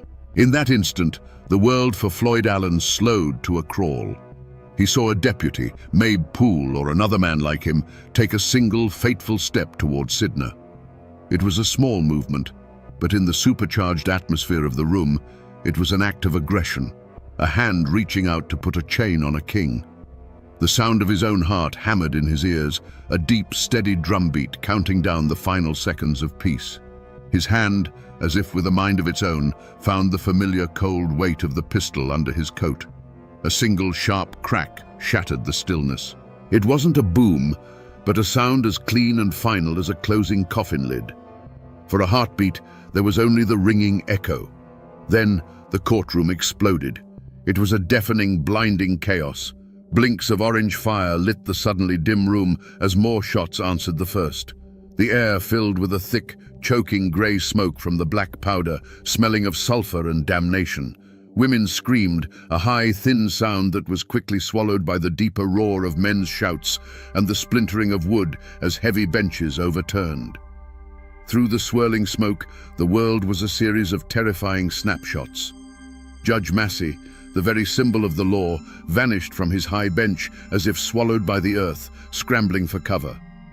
Men who had moments before been instruments of the state were now just men, diving behind tables, their faces pale with shock. The courtroom, a temple of order, had been transformed into a smoky, claustrophobic battlefield where survival was the only law left. But the Allens were not panicking. They were a single organism, moving with a cold, terrifying purpose. They rose as one, not to flee, but to fight their way out. They formed a bristling line of steel and defiance, a human wall that no one dared to cross. Each man covered the other, their movements honed by a lifetime of absolute trust. They were not a mob, they were a clan. And in that moment of pure violence, they were magnificent and terrible. The few deputies in the room were outmanned, outgunned, and utterly outmatched by this unified front of cold fury. The storm of noise lasted for what felt like an eternity, but it was likely only a minute. As quickly as it began, it subsided. The last shot echoed, and a profound, ringing silence descended upon the room. The air was a thick, unbreathable fog, heavy with the metallic tang of burnt powder. The argument that had started with a piece of paper was suddenly, permanently over. Through the haze, Floyd Allen saw the wreckage of the law's authority, and he knew they had won. The thick grey smoke began to clear, not on a scene of carnage, but on a scene of absolute victory. Floyd Allen stood amidst the overturned benches and the lingering smell of gunpowder, his pistol still warm in his hand. He felt no remorse. Remorse was for men who made mistakes. He had made a choice, and he had enforced his will. He looked at his kin, Sidner, Wesley, the others, their faces smeared with soot, their eyes alight with the fire of battle. They were shaken, but unbroken. They were Allens. There was no thought of surrender, no consideration of waiting for the law to regroup. That would be admitting they had done something wrong. In Floyd's mind, they had done the only thing they could. He gave a sharp, curt nod to his brother. It was time to go. The business in this place was finished. They didn't run, they walked. With a slow, deliberate pace, the Allen clan strode out of the ruined courtroom, a phalanx of armed and dangerous men. Deputies and court officials, still dazed and disarmed by the suddenness of the assault, simply watched them go. No one dared to raise a hand to stop them. They moved through the panicked corridors and down the courthouse steps into the daylight, emerging into the gaping faces of the townsfolk who had gathered at the sound of the gunfire. Their path through the town of Independence was a corridor of fear and awe. People flattened themselves against walls, pulling their children back. The lawmen who were supposed to be the guardians of this town were nowhere to be seen, or they stood by, powerless and humiliated. The Allens walked straight to their horses, which were tied to a hitching post as if it were any other market day. There was no haste in their movements. They checked their saddles, mounted their horses, and gathered together in the middle of the street. For a final moment, Floyd Allen looked back at the courthouse, the symbol of the flatland law he so despised. It stood there, violated and silent. He had challenged it on its own ground, and he had won. He turned his horse without a word, and together the Allens rode out of town, kicking up a cloud of dust that settled back down on the defeated law. They were not fugitives fleeing into the wilderness. They were conquerors, returning to their mountain kingdom. The Allens rode home as heroes, their victory echoing through the hollows before they even reached their own land. To their kin and supporters, they were giants who had stared down the corrupt machinery of the state and made it blink. But this triumph was a poisoned chalice. While the men celebrated their defiance, the women of the clan now had to live with a new and constant dread. They had seen their husbands and sons ride off to a courthouse and return from a gunfight. From that day forward, every trip to town, every knock on the door, would carry the chilling possibility of reprisal. The victory at independence didn't bring peace. It brought a permanent state of war. The community itself was fractured. You see, an event like this forces everyone to choose a side. There was no longer any middle ground. Families who had been neighbors for generations suddenly looked at each other with suspicion. You were either with the Allens and the old ways, or you were with the law and the future. Friendships soured, and old resentments flared into open hostility. The Commonwealth's attorney, Greer, nursed more than just a bullet wound in his arm. He nursed a grudge that would fester for years. The law had been publicly humiliated, and men like that have long memories. But the most dangerous ripple effect was on the law itself. Judge Thornton Massey was not a man to be cowed. The bullets that had scarred his courtroom had also hardened his resolve. The Allens had proven they were not just a difficult family. They were an armed insurrection against the very idea of a civilized society. For the judge and the prosecutors, the fight was no longer about a misdemeanor weapons charge. It was now an existential struggle for control of the mountains. They began to plan, to prepare, to ensure that the next time they faced the Allen clan in a courtroom, the state would not be the one to back down. The Allens' victory guaranteed that any future confrontation would be met with overwhelming force. The greatest wreckage, however, was invisible. It was the damage done to the minds of the next generation of Allens. The younger men, like Wesley Edwards, had learned a powerful and deadly lesson: that violence was a successful political tool. They had seen with their own eyes that a drawn pistol was more effective than any lawyer. This victory bred a fatal arrogance, a belief in their own invincibility. It erased any lingering respect for the institutions of the state and replaced it with contempt. They had shot their way out of trouble once, and now they believed they could do it again. So while Floyd Allen may have seen the events at independence as a clean victory, the truth is that the gun smoke that filled that courtroom never truly cleared. It settled like a fine, toxic dust over the entire county, poisoning relationships, hardening hearts, and laying the groundwork for a far bloodier reckoning. The real tragedy of 1908 wasn't the gunfight itself, but the terrible future it made inevitable for everyone involved. After the Allens rode out of independence, a strange and telling silence fell. There was no thundering posse, no call for the militia, no immediate cry for vengeance from the state. The reason was simple and stark. The local law enforcement had been completely and utterly broken. They had been outfought and humiliated on their own ground. To ride into the Allens' territory in the mountains of Carroll County would not have been a police action. It would have been a declaration of war, a war they knew they could not win.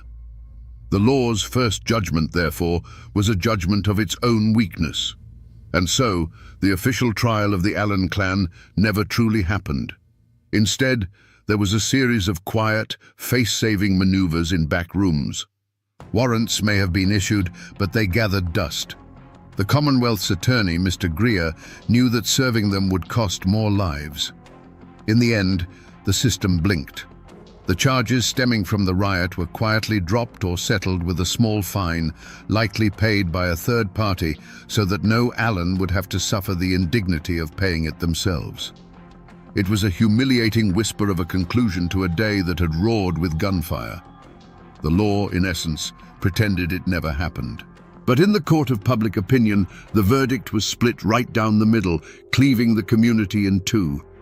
To the people of the mountains, to the families who lived by the same unwritten code, the Allens were heroes. They were seen as men who had refused to be harassed, who had defended their honor against a corrupt and alien system. The story of their victory was told around hearths and in general stores, growing more legendary with each telling. In this version, they were not criminals. They were martyrs to the cause of mountain independence. To the townspeople, the merchants, the lawyers, and the families connected to the court, the verdict was just as clear, but entirely different. To them, the Allens were savages. They were domestic terrorists who had desecrated the most sacred institution of civil society, force and the rule of law with the law of the gun. These people saw the Allens not as proud men, but as dangerous anarchists whose power had to be destroyed if the county was ever to move into the modern world. So, was justice served? By the standards of the state, it was a catastrophic failure. The law had been challenged by force and had retreated in disgrace. But by the standards of the Mountain Code, justice had been served perfectly. An insult had been answered, honor had been satisfied, and the clan's authority had been reinforced. The true verdict on the independence riot wasn't handed down by a judge or a jury. It was a verdict written in gunpowder and fear, and it declared for all the world to see that in these mountains, the Allen Code was still the supreme law of the land. What of the men who stood for the law that day? What became of the antagonists in this story? In the immediate aftermath, their fate was one of profound and public humiliation. Judge Thornton Massey had been forced to take cover behind his own bench. Commonwealth's Attorney Greer had been wounded. The deputies of Grayson County had been rendered utterly impotent, forced to watch as a gang of men shot up their courthouse and rode away untouched. For them, there was no justice, only the bitter taste of defeat. But if the Allens believed they had broken these men, they had made a grave miscalculation. They had not broken them. They had forged them into something harder and far more dangerous. Judge Massey did not resign or transfer to a quieter circuit. He stayed. The bullet holes in his courtroom were a daily reminder of the day his authority was shattered by gunfire. The experience didn't fill him with fear, it filled him with an iron resolve. For him, this was no longer a matter of law. It became a personal crusade to prove that the code of the courthouse was stronger than the code of the clan. He would get his chance 4 years later in a different courtroom facing the same family. The other players in this drama were similarly hardened. Greer's wounded arm eventually healed, but the insult to his office never did. The deputies who had been so easily overpowered learned a critical lesson. You do not bring a handful of men to a fight with the Allen clan. The entire legal establishment of the region, from sheriffs to prosecutors, understood that the next confrontation could not be a simple legal proceeding. It would have to be a show of overwhelming force. And so, the antagonists in this story did not meet some poetic justice. They did not wither away or disappear. Instead, they prospered and they planned. The Allens' victory and independence was the single greatest catalyst for their own destruction because it united all their enemies and gave them a common cause. They had won the battle, but in doing so, they had awakened a sleeping giant. The law had been bloodied, but now it was awake, and it was watching, and it was waiting for the one mistake that would give it the chance to settle the score once and for all. The 4 years that followed the independence riot were the high summer of the Allen clan's power. Their victory didn't just fade into memory, it became the foundation of their living legend. Floyd Allen's authority, already immense, became absolute. His name was spoken with a mixture of fear and reverence from one end of the county to the other. His porch was no longer just a place of business, it was a throne room. In this brief, tense period, the Allens were not just a powerful family, they were royalty, and their mountain kingdom had never seemed more secure. But this victory planted poison seeds in the next generation.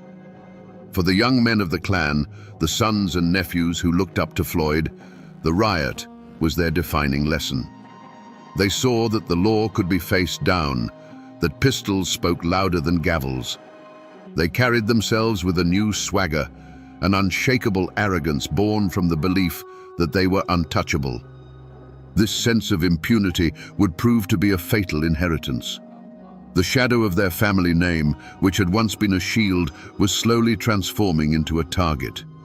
The community did not heal. It curdled. The riot had been a political earthquake, and the fault line ran straight through the heart of the county. The old, easygoing relationships between neighbors were replaced by a quiet, watchful tension. People were careful about what they said and who they said it to. You were either a friend of the Allens or you were an enemy, and everyone knew that being their enemy was a dangerous proposition. The county wasn't rebuilding. It was holding its breath, waiting for the other shoe to drop. The silence in those hills wasn't peace. It was the quiet of a long, drawn-out ceasefire. And while the Allens reigned supreme in their hollows, a different kind of power was consolidating in the towns. The court, the sheriff's department, the Commonwealth's attorney, they had been humiliated, but they had not been broken. They were learning, adapting, and waiting. The power dynamic in the region had shifted into a precarious and deadly balance. On one side was the visible personal power of a clan patriarch. On the other was the slow, patient, and institutional power of the state. Both sides believed they were right, and both were now utterly convinced that the other could only be dealt with through force. The stage was being set for a final, tragic resolution. Today, the town of Independence is quiet.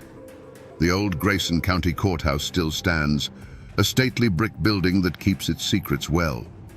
People walk its halls on county business, their footsteps echoing where Wesley Edwards once roared his defiance. Tourists might admire its architecture, never knowing they're standing on a battlefield where the law of the state and the law of the clan met in a blaze of gunfire. But if you stand there long enough, on a quiet afternoon, you can almost feel it, a faint, lingering echo of the chaos, the ghost of a moment when this temple of order was consumed by pure, unadulterated mountain rage.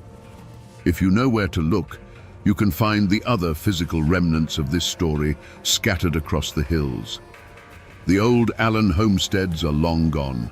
The cabins collapsed and reclaimed by ivy and rhododendron, leaving only a few tumble-down chimney stacks standing like lonely tombstones in the woods. And in a quiet cemetery, you can find the final resting place of Floyd Allen himself. The name on the weathered stone is simple, giving no hint of the storm that was his life. Here lies the king whose kingdom turned to dust, a silent testament to the fact that no man, no matter how powerful, can hold back the tide of the world forever. But the true legacy of the Allens isn't carved in stone or preserved in brick. It lives in the stories. The tale of the Independence Riot and the more famous Hillsville Massacre that followed has been worn smooth by a century of telling, transformed from a raw news event into a piece of local folklore. It's a cautionary tale told to hot-headed young men about the dangers of pride. It's a ballad of defiance sung by those who still feel a kinship with the old ways. Depending on who you ask, Floyd Allen is either a cold-blooded killer who got what he deserved, or a tragic folk hero who was the last king of the mountains. The man is gone. The clan's power is broken. But their spirit, that fierce, uncompromising and violent spirit of the old Blue Ridge, has not vanished completely. It haunts these mountains still. You can hear it in the stories told on front porches as the evening mist settles in the hollows. You can feel it in the deep-seated distrust of authority that still lingers in the hearts of some. Floyd Allen is dead, but the ghost of his name and what it stood for remains a stubborn whisper in the wind. So we come back to the question we started with, the one they still ask in the quiet corners of these mountains. Was Floyd Allen a hero or a villain? The truth is, he was both, and he was neither. He was a hero by the code of a world that was already dying, a world where a man's honor was his own to defend. By that ancient law, he was a righteous king protecting his domain. But he was a villain to the new world that was being born, a world of statutes and courtrooms that had no room for kings. His tragedy was not that he was evil, but that he was born a century too late.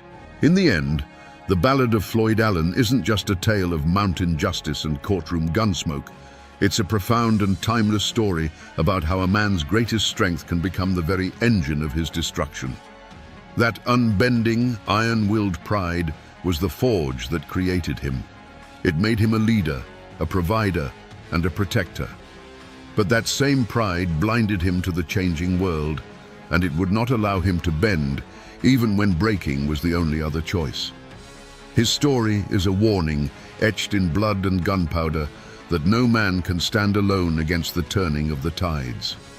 You cannot fight the future with a pistol, and you cannot hold back the world with the force of your will alone. And that, my friends, is the ballad of a man who tried to be as unmovable as the mountains themselves, only to discover that even the mountains, given enough time, must crumble into dust.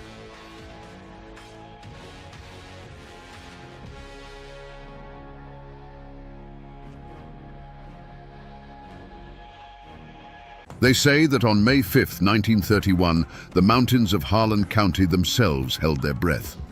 Down below, a convoy of cars carrying company men and the law's hired guns slowed to a crawl.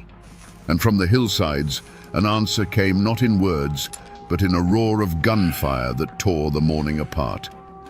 This was the moment that would forever define a place known as Bloody Harlan. Was it a murderous ambush, as the coal barons screamed to the world? Or was it the last desperate act of men who had been beaten, starved, and cornered? The truth, as it always does in those dark hollows, is buried deep. Today, we're not just going to talk about a gunfight. We're going to uncover the story of the pressure, the pain, and the poverty that led to the Battle of Evarts, a day when ordinary miners decided they would rather die on their feet than live on their knees. To understand the men who took to the hills with rifles that day, you first have to understand the world that made them. Harlan County in the early 1900s wasn't a place of opportunity.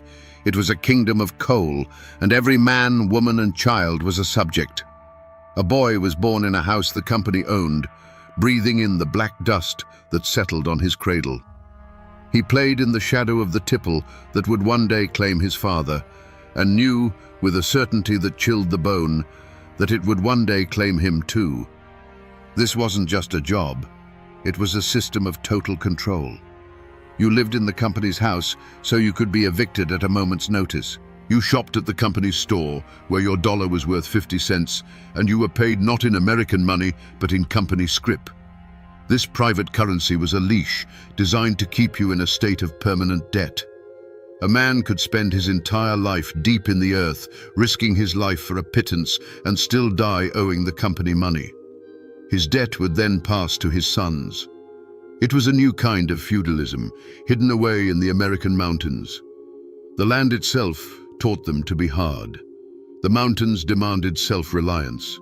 A man learned to hunt, to fix what was broken, and to stand his ground because no one else was coming to help him.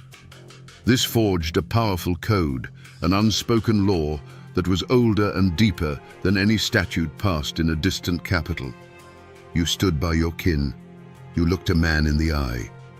You did not suffer an insult to your honor, and you never, ever let an outsider push you off your own ground. The mine was a brutal teacher. Every day was a gamble against a cave-in, a gas explosion, or the slow, suffocating death of black lung. Men watched their friends get crushed, their fathers waste away, their brothers carried out on a stretcher. They learned that their lives were cheap, just another cost on the company's ledger. This constant dance with death bred a certain kind of fatalism, but it also bred a deep, simmering rage. So when the Great Depression hit and the operators demanded that these men work for even less, they weren't just cutting a wage. They were breaking a sacred, unspoken pact. The miners had endured the danger, the debt, and the dust. They had traded their health and their freedom for a life that was just barely livable. By trying to take that last crumb, the company wasn't just making a business decision. They were delivering the final, unforgivable insult to the mountain code. They were pushing men who had nothing left to lose. Before the strike, before the guns, there was a life.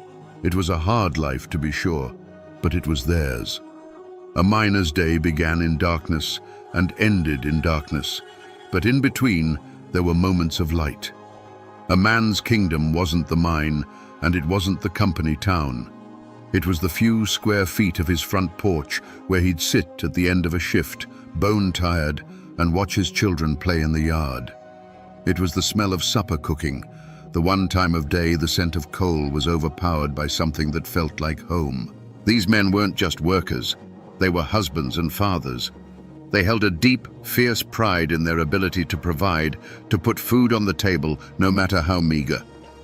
They'd come home with their faces permanently stained with black dust, but they would wash their hands clean before holding their babies. Their world was one of small dignities, a well-tended garden, a hymn sung in church on Sunday morning, the quiet respect of their neighbors. This was the life they were defending. It wasn't about a theory of labor, it was about their kids having shoes in the winter. And there was a brotherhood forged in the belly of the earth. Down in the darkness, a man's life depended entirely on the man next to him. They learned to read the groans of the mountain, to listen for the shifting of rock, to trust each other's instincts without a word. This created a bond that outsiders could never understand. They were more than neighbors. They were soldiers in a daily war against the mountain. They shared their last chew of tobacco, covered for each other when the foreman was on the prowl, and mourned together when the mountain inevitably claimed one of their own. This was the world the coal operators failed to see. They saw numbers on a ledger, a list of employees, a cost to be managed. They did not see the tight-knit fabric of a community woven from shared hardship and fierce loyalty. They didn't understand that when you threatened one family, you threatened them all. The world they had built, this fragile ecosystem of kinship and honor, was the only thing they had.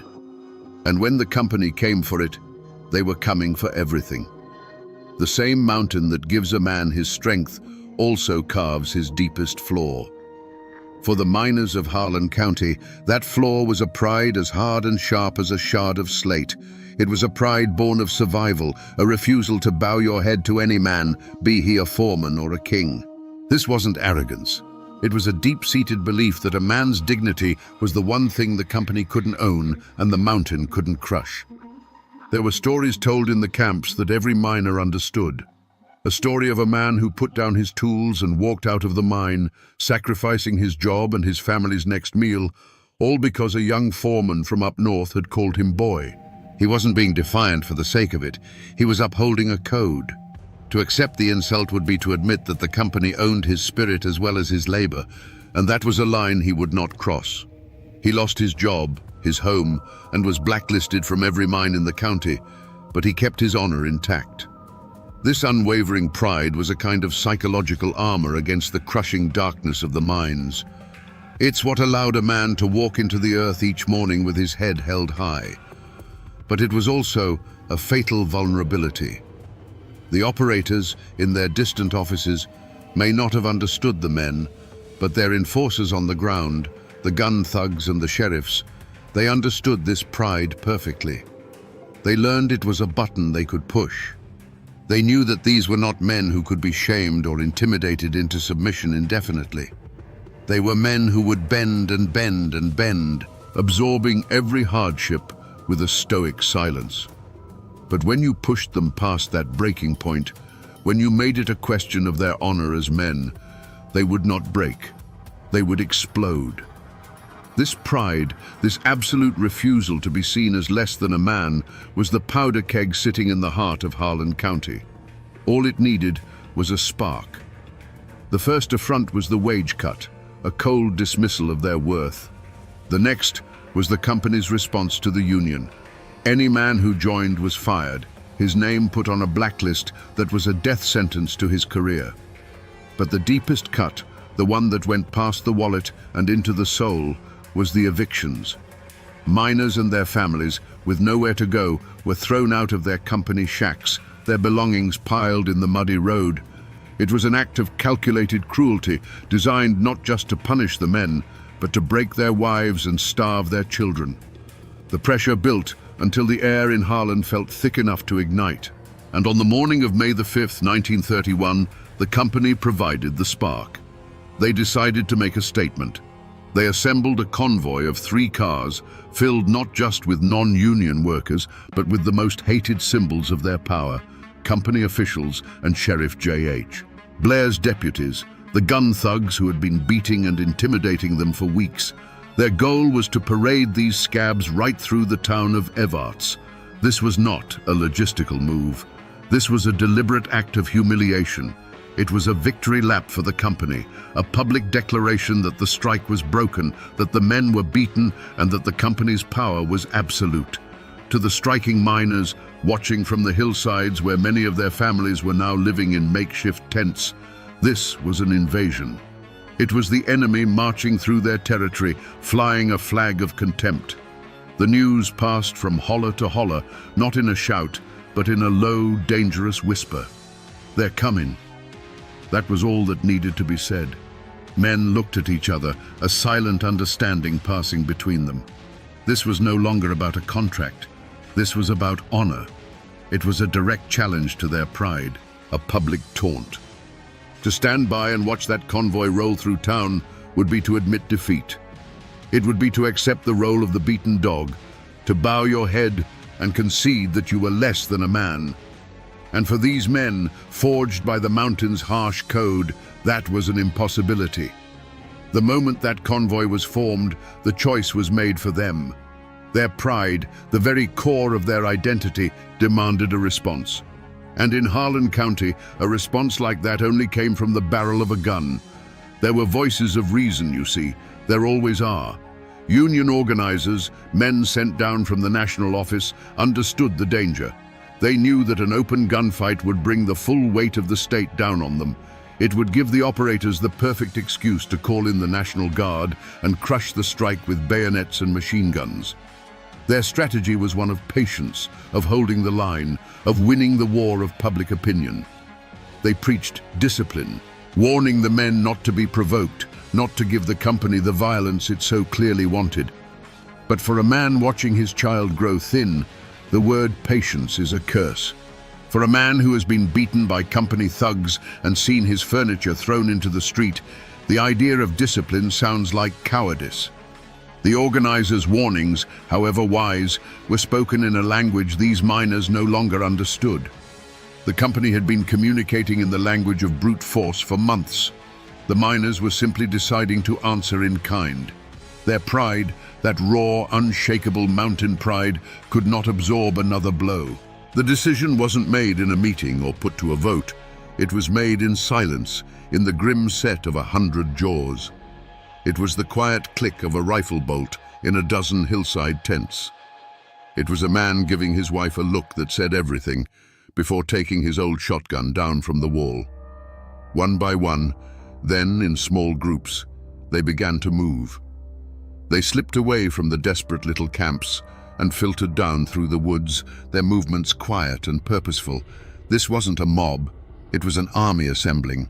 They knew the convoy's route, they knew the land better than any deputy, and they knew the perfect spot, a place where the road narrowed and was forced to cross the railroad tracks at the edge of Evarts.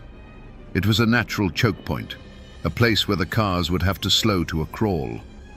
They took up positions on the wooded hillside overlooking the road, some behind trees, others in the shallow ditches. They were no longer just striking miners, they were choosing a battlefield. Every man who took his place on that hillside was consciously rejecting a path of peace. He was ignoring the warnings of the organizers. He was turning his back on the slim hope of a negotiated settlement. He was betting his life and the future of his family on the outcome of the next few minutes. The company had offered them a choice, submission or starvation. On that morning, the miners of Harlan County chose a third option, war. The path had narrowed until there was only one way forward, and it was lined with guns. There was a moment just before the first engine was heard when the world went still. The men lay hidden on the hillside, the cool earth pressed against them, the weight of their rifles familiar in their hands. The sun was climbing, casting long shadows through the trees. A bird sang somewhere nearby, oblivious. In that sliver of time, there was a profound silence. And that silence was the final off-ramp. It was the last chance for any man to back away, to slip back through the trees and return to his family. In that quiet, what does a man think about? He doesn't think about labor law or economic theory. He thinks about the look on his wife's face that morning. He thinks about his daughter's worn-out shoes. He remembers the cold knot of shame in his stomach when he had to tell his family there was no food. Then, another set of images floods his mind. The sneering face of a deputy, the sight of a neighbor's furniture sitting in the rain, the memory of a beating behind the company store. This was the final crossroads, not an offer from the company, but a question each man had to ask himself. He weighed the two futures. One was a future of slow, grinding surrender, a life of accepting insults, of watching his family suffer, of dying a little inside each day.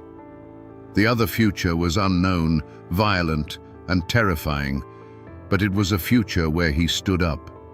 He wasn't choosing between peace and violence. He was choosing between two kinds of death, the death of the spirit or the risk of the death of the body. And then they heard it, a low, distant rumble. The sound grew, becoming the unmistakable growl of automobile engines. That sound shattered the silence and ended the debate. It was the sound of the enemy, confident and arrogant, coming to rub their noses in defeat. Every doubt, every fear, every hesitation was burned away by that approaching sound. It was the final provocation. Along the hillside, you could feel the change. A man would shift his weight, settling the rifle stock more firmly against his shoulder. A thumb would quietly pull back a hammer, the soft metallic click barely audible. Eyes narrowed, focusing on the bend in the road. The final crossroads had been passed. The choice was made. The silence of peace was over, and the sound of the reckoning was on its way. The three black cars came around the bend, slow and arrogant. They looked alien against the green hills, like beetles crawling across a leaf. To the men watching from above, they weren't just vehicles. They were steel-skinned symbols of a power that had crushed them for a generation. As the convoy slowed for the railroad tracks, the air grew so tight it felt like the whole world was a clenched fist waiting to strike. Who fired first? The company swore it was an ambush, a cowardly volley from the trees. The miners swore a deputy in the lead car leveled his pistol, and a single sharp crack broke the morning peace. The truth was lost in the first echo, because that one shot was answered by a deafening chorus from the hillside.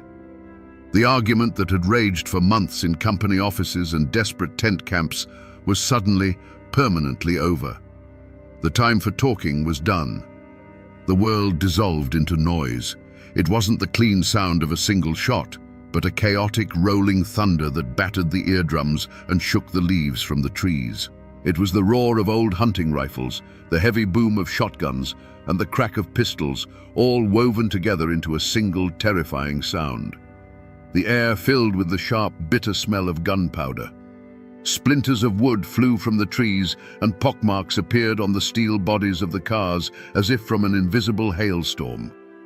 For each miner on that hillside, the world narrowed to a single point.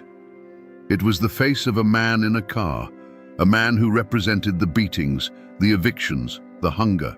The kick of the rifle against a shoulder was a physical release of a year's worth of stored-up rage and helplessness. There was no strategy, no battle plan.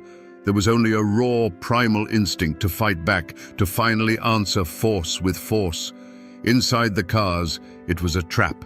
The world became a terrifying drumbeat of impacts against the metal frame. There was nowhere to run, nowhere to hide.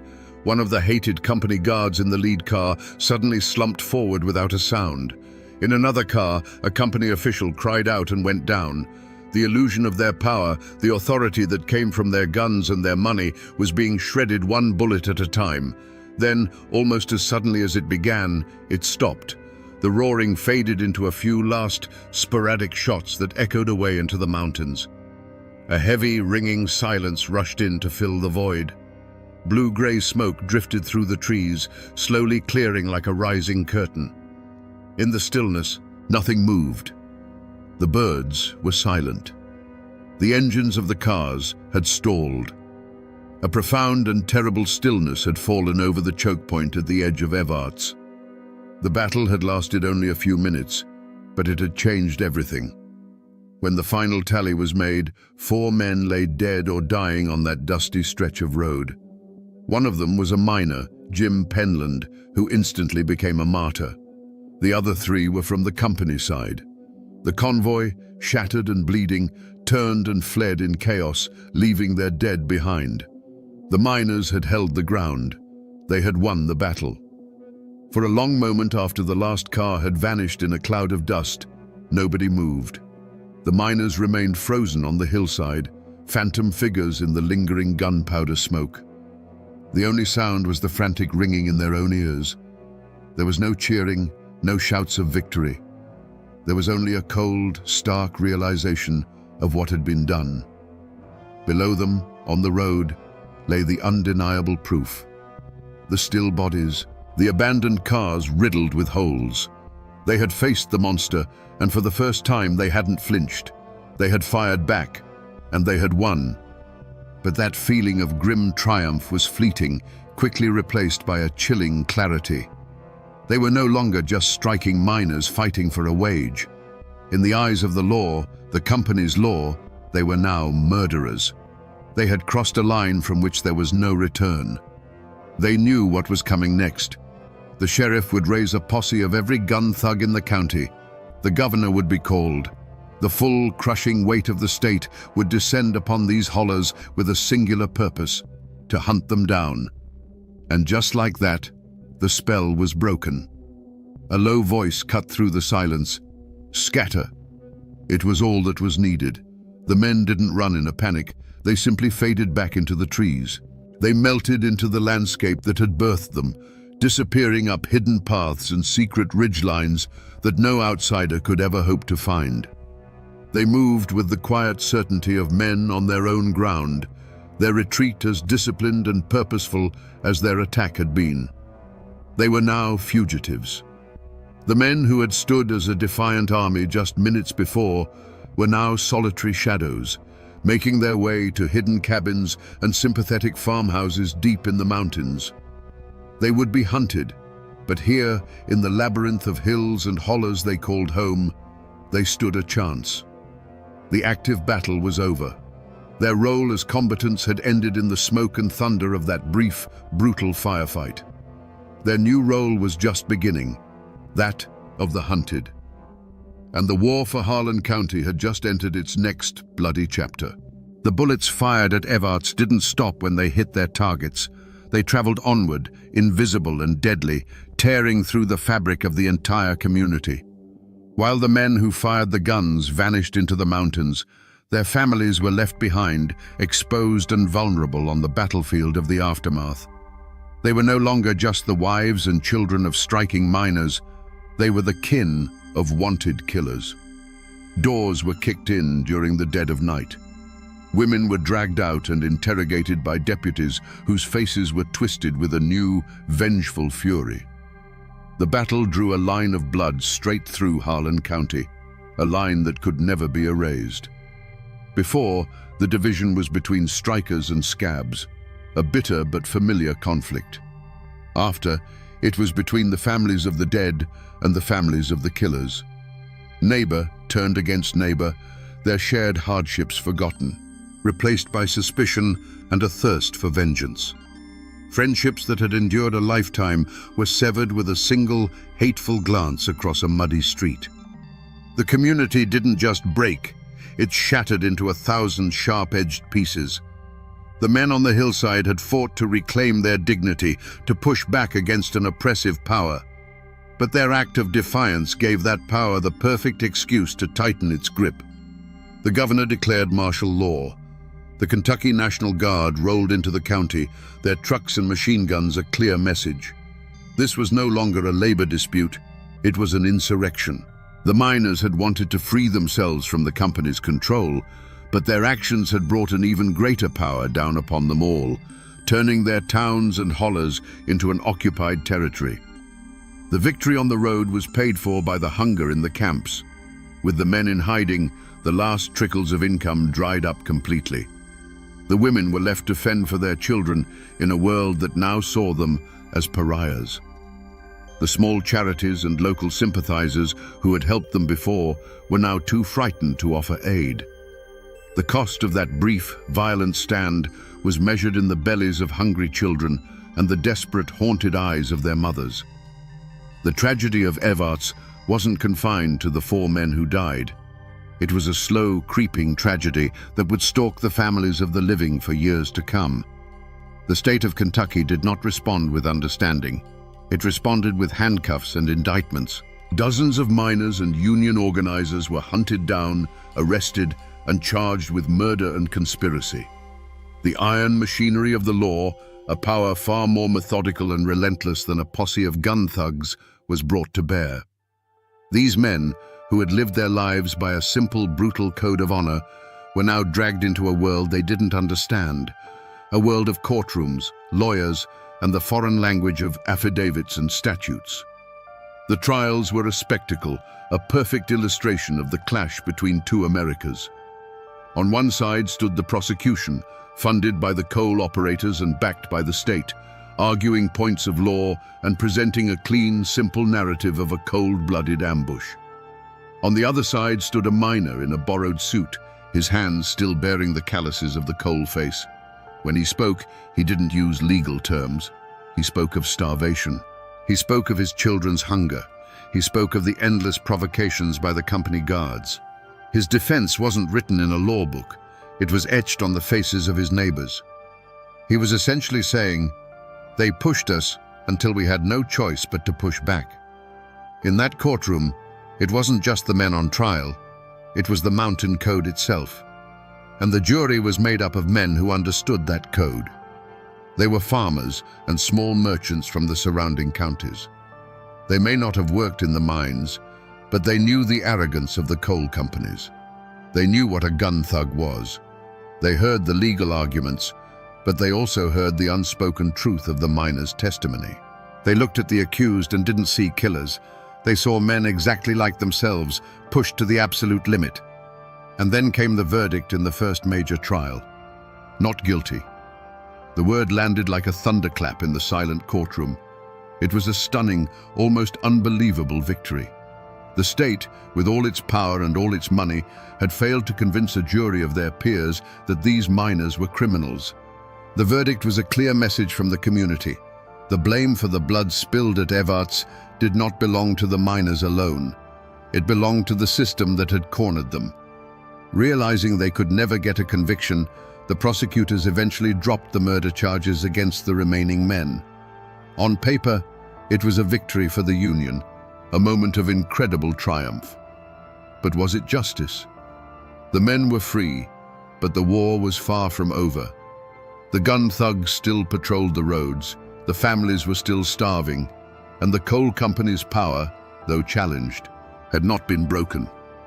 The law had rendered its judgment, but the mountains had their own way of settling scores, and the violence in Bloody Harlan was only just beginning.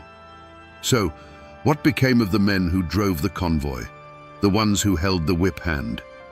The law never came for Sheriff J.H. Blair. No grand jury ever convened to question the coal operators about the system of debt and violence they had created. While the miners were being hunted in the hills, the architects of their desperation sat safely in their offices, counting their profits and hiring more guards. The battle for them was not a tragedy. It was an inconvenience and a justification for even more brutality. In the immediate aftermath, their power seemed to grow. The presence of the National Guard gave them the cover they needed to systematically break the strike. Sheriff Blair and his deputies, far from being investigated, were emboldened. They now had a mandate to treat every Union man as a potential killer. The terror in Harlan County intensified, becoming a long, grinding war of attrition marked by ambushes and assassinations. For a time, it seemed the company had won an absolute victory. But history has its own form of justice, one that is often slow and ironic. By pushing the miners into open warfare, the operators had created a national spectacle. The name Bloody Harlan became a headline, a rallying cry for the labor movement across America. The stories of gun thugs and starving families brought congressional committees and federal investigators down into their closed kingdom. They had wanted to keep the Union out, but their methods put a spotlight on them so harsh that it eventually burned away the shadows they operated in. And Sheriff Blair, he became a symbol not of law and order but of corporate tyranny. Florence Reese, the wife of an organizer, wrote her defiant anthem, "Which Side Are You On?" while Blair's men were outside her house, ready to break in. The song outlived him. It outlived the mine operators. It became the voice of the struggle long after their names were forgotten footnotes. In the end, the company men won the battle and the immediate war, but they lost their anonymity. They had wanted to make an example of the miners, but in doing so, they had made a damning example of themselves, one that would be studied for generations as a lesson in greed and brutality. For the families of the men who fought at Evarts, the battle never really ended. A man's surname became his history, a brand that marked him and his children. For some, it was a badge of honor. They were the sons of the men who stood up. But for many, it was a curse. They found themselves blacklisted, unable to get work in any mine in the region. The only path forward was to leave.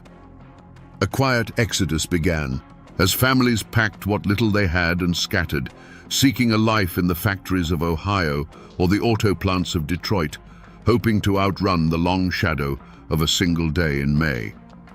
The community itself tried to heal by forcing itself to forget. A heavy blanket of silence was pulled over the memory of the battle.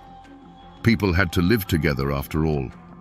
The son of a miner who fought on the hillside might find himself working a shift next to the son of a company man who was in that convoy. To survive, they could not speak of it. The gunfight became a ghost, a presence that everyone felt but no one acknowledged. It was a peace built not on forgiveness, but on the shared conspiracy of never speaking its name, a wound that scarred over but never truly closed. The Battle of Evarts didn't bring the Union to Harlan. In fact, it kicked off the bloodiest phase of the Harlan County War, a brutal decade of assassinations and bombings. The operators' power seemed unbreakable, but the battle had changed something fundamental. It had proven that the miners would die before they surrendered completely. It had created martyrs. It had planted a seed of defiance that, watered with the blood of men like Jim Penland, would stubbornly refuse to die. When the New Deal and new federal laws finally gave the United Mine Workers the leverage they needed to come back into Harlan years later, they were building on the foundation laid at Evarts. The legends of that day were told in secret, inspiring a new generation to take up the fight. The power dynamic didn't shift overnight, but the battle was the first great crack in the dam. The gunsmoke cleared in a matter of minutes, but the shadow it cast would stretch on for generations, a constant, haunting reminder of the price of dignity. If you drive the road that runs through Evarts today, you can still find the spot.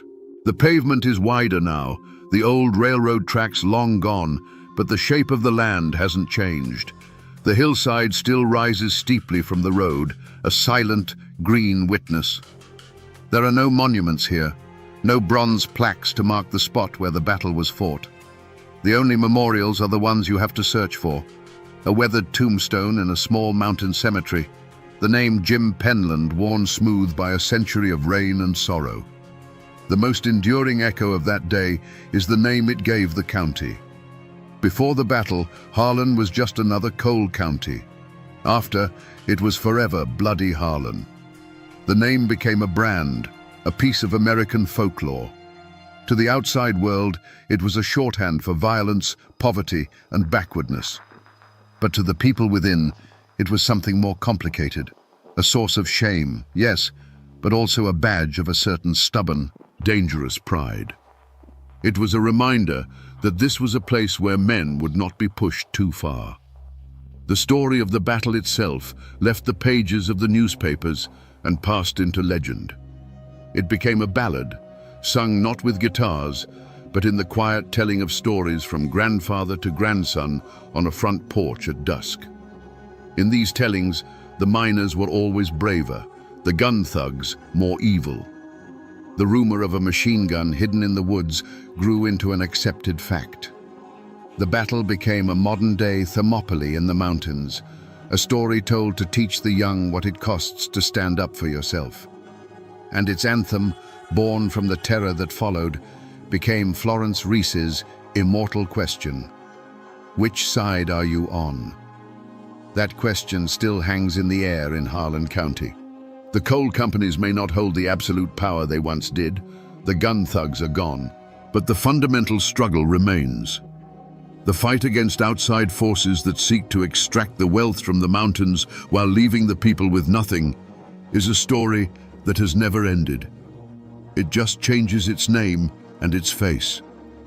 The spirit of defiance that rose up on that hillside in 1931 is still there, sleeping just beneath the surface. The men who fought at Evarts are all gone now. Their bodies returned to the same earth they once mined. But their ghost has not left these hills. It's in the stubborn set of a jaw when a man is told he can't provide for his family. It's in the fierce protective love for this hard land. And it's in the understanding that sometimes, when you're pushed to the wall, the only answer the world seems to understand is the roar of a gun. So we return to the question that started it all, hanging in the smoky air of 1931. Was the Battle of Evarts a heroic last stand or a villainous ambush? The truth is, it was neither, and it was both. These were not heroes in shining armor. Their actions brought a reign of terror and hardship down on the very families they sought to protect. But they were not villains. They were the inevitable product of a cruel and calculated system. They were what Harlan County had made them. Desperate men who had been shown time and again that violence was the only currency the company truly respected. The Battle of Evarts is a timeless, brutal lesson in what happens when you push a people past the breaking point. It teaches us that you cannot strip a man of his home, his wages, and his hope, and expect him to bow his head in silence. Sooner or later, he will stand up. This wasn't a clash of armies. It was a clash of worlds. The cold, mathematical logic of profit ran headlong into the hot-blooded, unwritten code of the mountains, a code where a man's honor was worth more than his life. The 4 men who died that day were only the first casualties. The battle's true toll was measured in the years of fear, the families broken apart, and the legacy of bitterness that stained the ground for a generation. It stands as a monument, not of victory or defeat, but as a testament to the explosive power of wounded pride. And that, my friends, is the ballad of Bloody Harlan. A story not about a wage, but about what a man will do when his dignity is the last thing he has left to lose. A volley of rifle fire tore through the quiet air over the Kentucky River, and the man they called Bad Tom Baker fell. The one-armed king of Clay County, a figure whispered about with a mix of terror and awe, disappeared into the murky water. History calls it the end of a feud. But was it just a family squabble over a stolen pig or a stray card game? Or was it the assassination of a tyrant who had turned the law into his personal weapon and ruled an entire county through sheer brutal force? Today, we dig past the headlines to find the truth behind Appalachia's most feared family dynasty. To understand the Bakers, you have to understand the land that shaped them. Clay County, Kentucky, after the Civil War, was a world unto itself. Carved by deep, misty valleys the locals call hollers, it was a place where the modern world's grip was weak. The people here, mostly descendants of tough Scottish-Irish settlers, lived by a code much older than any state constitution. Family wasn't just important, it was everything. Your clan was your nation, your church, and your army. all rolled into one. Life was hard, scraped from thin soil and dense forests. Logging and salt mining were the only real industries, and in a place with so little power wasn't measured in dollars, but in influence. The most coveted prize was the sheriff's badge, because whoever held it didn't just enforce the law, they were the law. They controlled taxes, settled disputes, and decided who prospered and who starved. It was a king's throne in a kingdom of log cabins and dirt roads. This isolated world was a powder keg waiting for a spark. The Civil War had split communities down the middle. Neighbor fought neighbor, and those wounds never truly healed. The Bakers had largely sided with the Union, while many of their future rivals, like the Howards, had fought for the Confederacy.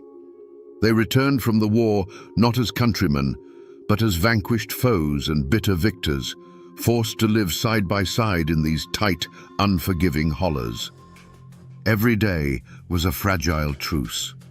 Men worked their land with a rifle never far from reach. They gathered at the county seat of Manchester with pistols tucked in their belts, their eyes constantly scanning for the face of an old enemy. They were proud, stubborn people, steeped in a tradition where an insult to one was an insult to all, a debt that could only be paid in blood. They didn't know it yet, but their way of life was standing on the edge of a cliff. The world of quiet mountain self-reliance was about to be shattered by a feud so brutal it would become a legend. A small grudge, born from this soil steeped in hate, was about to grow into a war that would drench the courthouse steps in red and leave a legacy of fear that would echo for 100 years. History loves a clean starting point, a single gunshot, a stolen kiss, one insult that tips the world into chaos. But in the mountains, feuds rarely have a single beginning. They fester.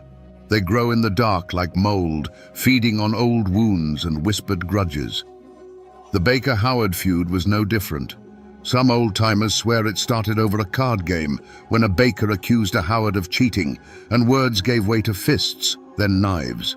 Others say it was something as simple and as serious as a stolen boar. The truth is, it doesn't matter which spark lit the fuse. The whole county was a powder keg that had been sitting since the Civil War, just waiting for any reason to explode. And the man who struck the match was Thomas Baker, known to history as Bad Tom. He wasn't just another brawler in a long line of them. He was different. There was a cold fire in his eyes, a charisma that drew men to him, and a ruthlessness that made them fear him. He'd lost an arm in a sawmill accident, but this only added to his mythic stature. With one hand, they said, he could handle a rifle better than any two-handed man in the state. He was the living embodiment of his family's pride and their rage, and he didn't just join the simmering conflict, he became its heart. The feud might have remained a series of back-alley brawls and drunken shootouts, if not for one thing: politics.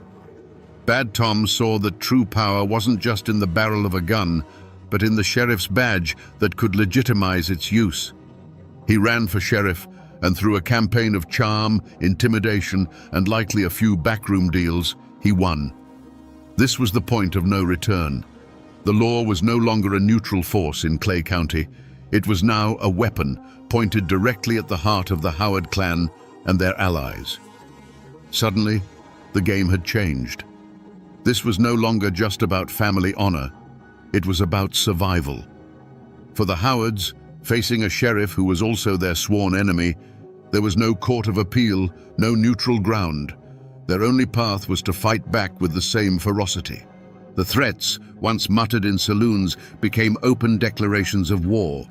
A loaded cartridge might be left on a windowsill, a silent promise of what was to come. A rider might gallop past a Howard cabin in the dead of night, firing a single shot into the darkness, not to kill, but to remind them that they were never safe. The time for talking was over. Under the reign of Bad Tom, the streets of Manchester, the county seat, became a theater of war. Court days were the most dangerous. The air would grow thick with tension as the armed clans gathered, their eyes locked on each other across the town square. It wasn't a matter of if violence would erupt, but when. And one day, it did, in a way that would be seared into the county's memory forever. As the Howards and their allies stood on the courthouse steps, the world exploded in a deafening roar of gunfire. From concealed positions, the Bakers unleashed a coordinated volley. For a moment, there was only the thunder of rifles and the acrid smell of gunpowder smoke. Then came the screams. Men who had been standing tall moments before crumpled to the ground. The white columns of the courthouse, symbols of law and order, were stained with something other than rain. When the gunsmoke finally cleared and a ringing silence fell, the ground was littered with the fallen. The law hadn't just been broken, it had been executed in broad daylight. But the horror wasn't confined to these public spectacles. The war followed people home. It crept onto their porches in the dead of night, leaving a single bullet on a windowsill, a silent promise. Or worse, a small, crudely carved coffin, a message more chilling than any spoken threat. A family would be sitting down to supper, and a shot would ring out from the darkness, shattering a window pane. The bullet wasn't meant to hit anyone. It was meant to shatter their peace, to remind them that they were never safe, to exhaust their nerves until they broke. The mountains, once a source of comfort, became an enemy. Every bend in the road, every dense patch of woods, could be hiding an ambush. The Bakers knew these hills like the back of their one remaining hand. They would strike from the trees like ghosts and melt back into the forest, leaving behind only chaos and fear. Travel between hollers became a life-or-death gamble. Perhaps the darkest tale whispered about Bad Tom was the one about his own cousin. The story goes that the man showed a moment of weakness, a flicker of cowardice in the face of the enemy. For Bad Tom, this was a betrayal worse than any other. He summoned the man to the family home, and as the cousin stood on the doorstep, a single shot echoed through the holler. It was a message to everyone, friend and foe alike. In the Baker clan, loyalty was absolute, and the price for breaking the code was paid on the spot, without hesitation. After the smoke cleared from the courthouse steps, a new kind of silence fell over Clay County. It wasn't peace, it was the suffocating quiet of absolute fear. Doors were bolted, windows were shuttered, and the streets of Manchester emptied as if a plague had swept through.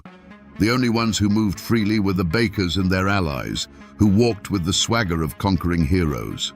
The law, which had bled out on the town square, was now whatever Bad Tom Baker said it was. For the survivors of the Howard clan, grief quickly hardened into a cold, unbending resolve. They carried their dead back to their family plots in the quiet hollers, but they weren't just burying their kin. They were burying any hope of conventional justice. To appeal to Sheriff Baker to investigate a crime committed by the Bakers was not just futile, it was a death sentence. They knew then that the war would not be won in a courtroom or on a ballot. It would only end when Bad Tom Baker was in the ground. The fear was a poison that seeped into every corner of life. Neighbors who had known each other for generations stopped speaking, their eyes averting in the street lest a friendly word be misinterpreted as taking a side. Business ground to a halt. The mountains that had once been a sanctuary became a prison, and the legend of Bad Tom grew with every whispered story. People said he couldn't be killed, that he'd made a deal with the devil for his one-armed marksmanship. In the flickering firelight of their cabins, people began to believe that he wasn't a man at all, but a spirit of vengeance sent to punish the county for its sins. But the gunshots in Manchester echoed far beyond the hills of Clay County. Newspapers in Frankfurt and Louisville began to run sensational stories about bloody Clay, painting it as a savage land ruled by a one-armed tyrant. The state government, long content to let the mountain counties manage their own affairs, could no longer ignore the anarchy. The governor was embarrassed. Rewards were quietly offered for information, and the first whispers of sending in the state militia began to circulate. The outside world was finally starting to peer into the heart of darkness that Clay County had become. This external pressure, combined with the desperation of his enemies, sealed Bad Tom's fate. His opponents realized they couldn't outfight him, and they couldn't outvote him. They had only one option left. In secret meetings, deep in the woods, a plan was forged. It wouldn't be a fair fight, because a fair fight with Tom Baker was one you lost. It would be an ambush. They began to watch his movements, learning his routines, waiting for the perfect moment to cut the head off the snake and end his bloody reign for good. With Bad Tom Baker's body lost to the Kentucky River, you might think the story was over. But it wasn't. His death wasn't an act of law. It was an assassination. And now, the law of men finally came to Clay County. The state, embarrassed and angry, sent in troops and prosecutors. The war of ambushes and shootouts was over. The war of witness stands and gavels was about to begin. The courthouse, once a battlefield, was now to be a place of judgment. The trials that followed were a spectacle, a clash of two entirely different worlds. Armed state militiamen stood guard, their faces grim, watching a crowd that was divided by an invisible line of hatred. On one side sat the remaining Bakers, on the other, the Howards and their allies. In the middle were the city lawyers in their pressed suits, trying to apply abstract legal principles to a conflict fueled by generations of raw, personal vengeance. For the mountain folk packed into the gallery, it was a strange and foreign circus, where truth seemed less important than procedure. The men in the dock were a study in defiance. Whether Baker or Howard, they showed little remorse. They sat with a stoic dignity, their faces carved from the same hard Appalachian rock as their homes. To them, this wasn't a trial for murder. It was a trial of survival. They looked at the judge and the jury, not with the eyes of guilty men, but with the weary gaze of soldiers who had fought a long and brutal war, only to be judged by outsiders who had never spent a single night in the trenches. They didn't plead for mercy, because mercy wasn't a currency they understood. The verdicts, when they came, were as messy and complicated as the feud itself. Some men were convicted, sent away to rot in a Frankfurt prison, becoming martyrs to their families. Others, even those known to have pulled a trigger, were acquitted. Witnesses suddenly couldn't remember faces. Juries of local men who had to live in these hollers long after the judge went home delivered verdicts that defied the evidence. The law came to Clay County, but it found that the old codes of silence and clan loyalty were stronger than any prosecutor's argument. In the end, the state declared the feud officially over. The newspapers reported that justice had been served. But was it? For the people who lived it, the court's justice felt hollow. It didn't bring back the dead. For every man sent to prison, another known killer walked free. The trials didn't bring closure. They just forced the hatred underground, where it would simmer for another generation.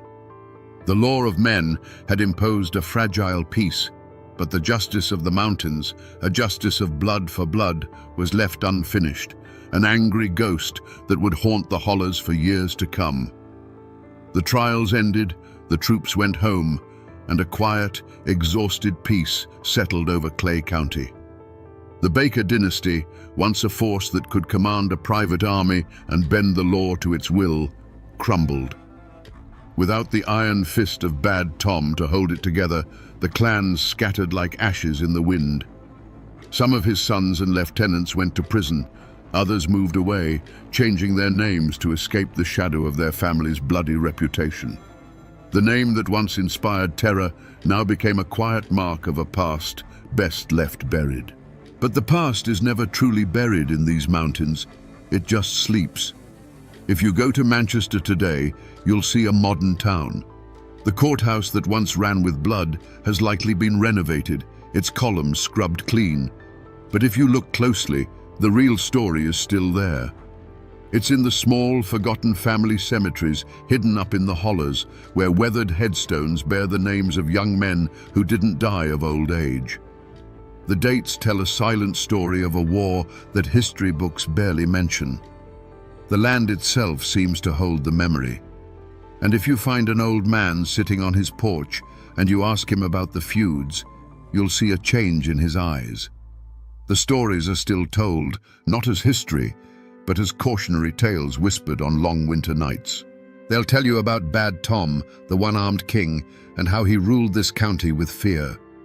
The official records are sparse, but the oral history, passed down from grandfather to grandson, is rich and terrifying. The name Baker is no longer a threat. It's a legend, a ghost that haunts the local memory.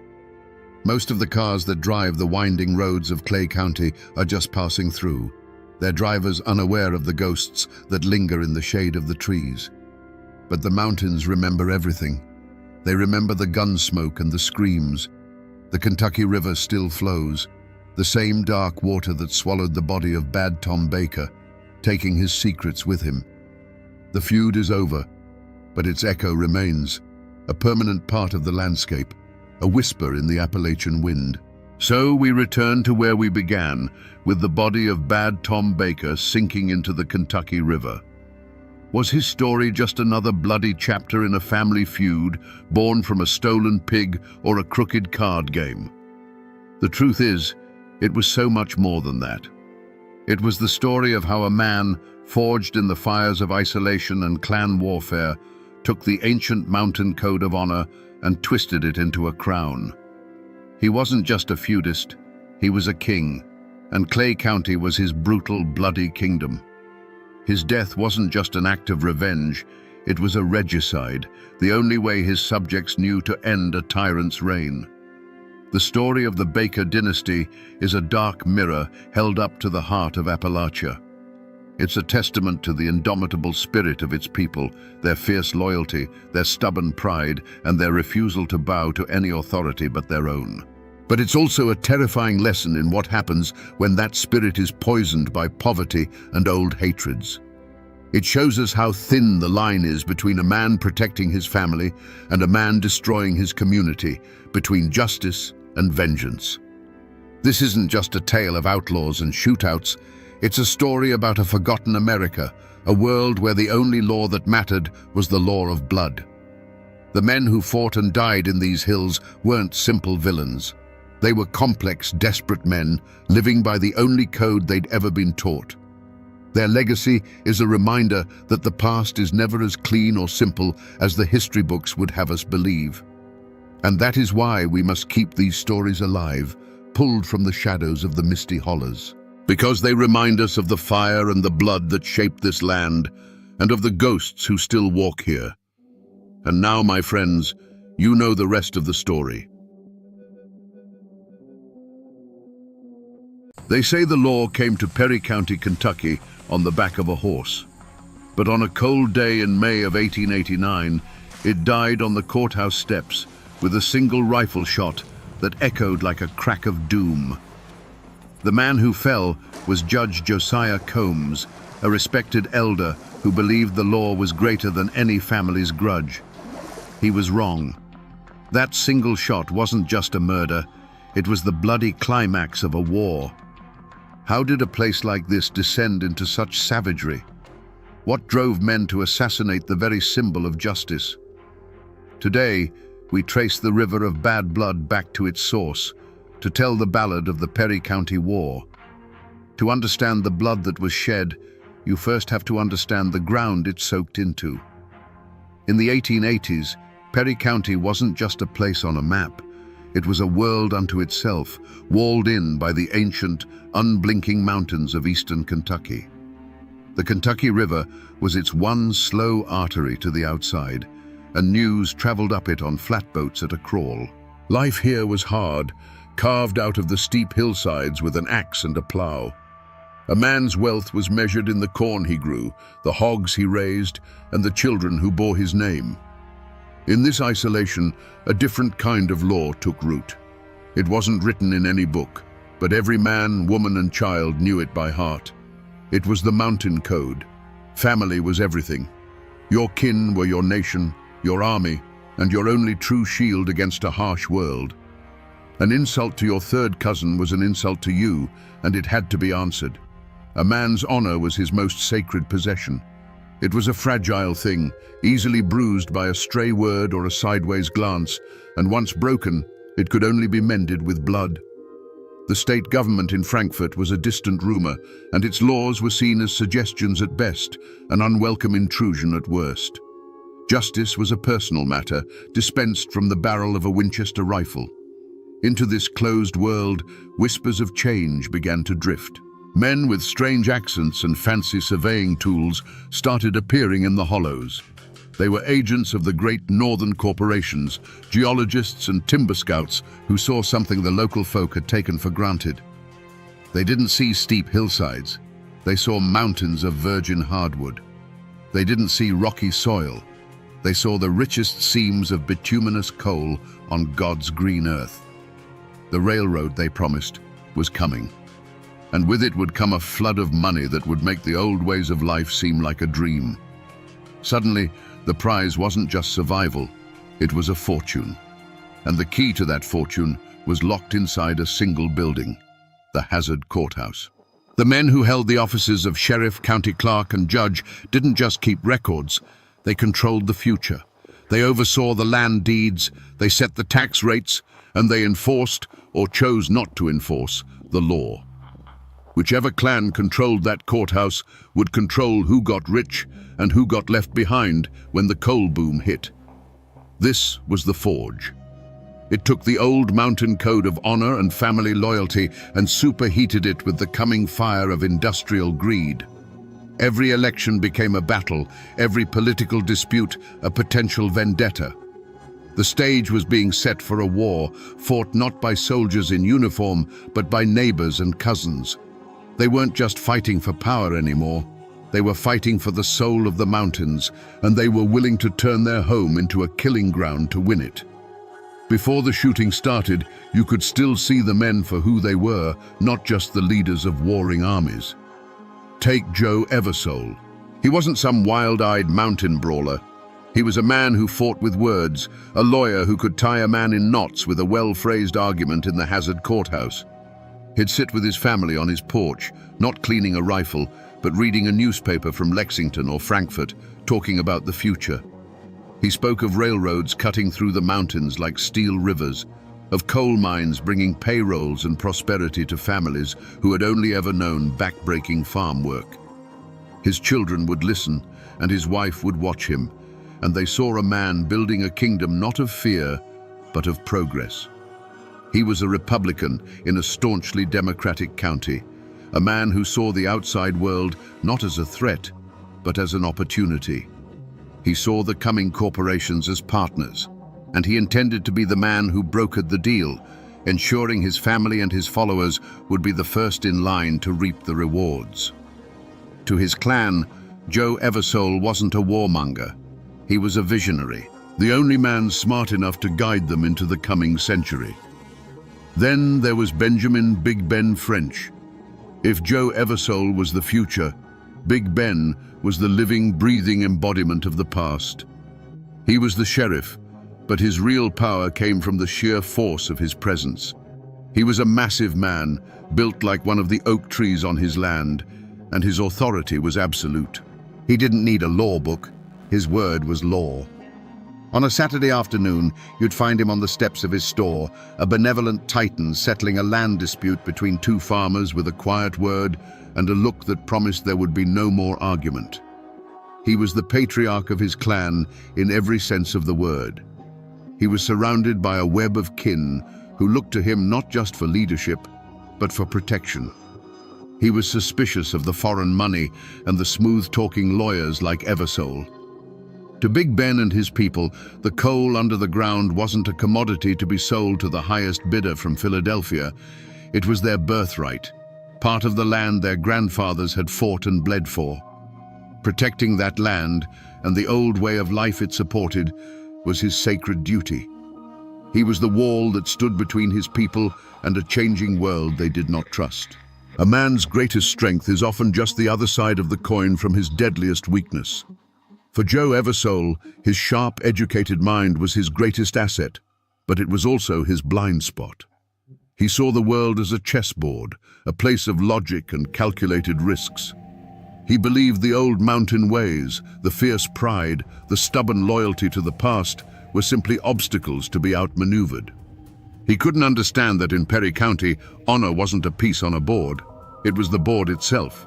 He once publicly debated an old farmer loyal to the French clan, systematically tearing apart the man's fears about the railroad with facts and figures, and ending by calling his concerns ignorant sentiment.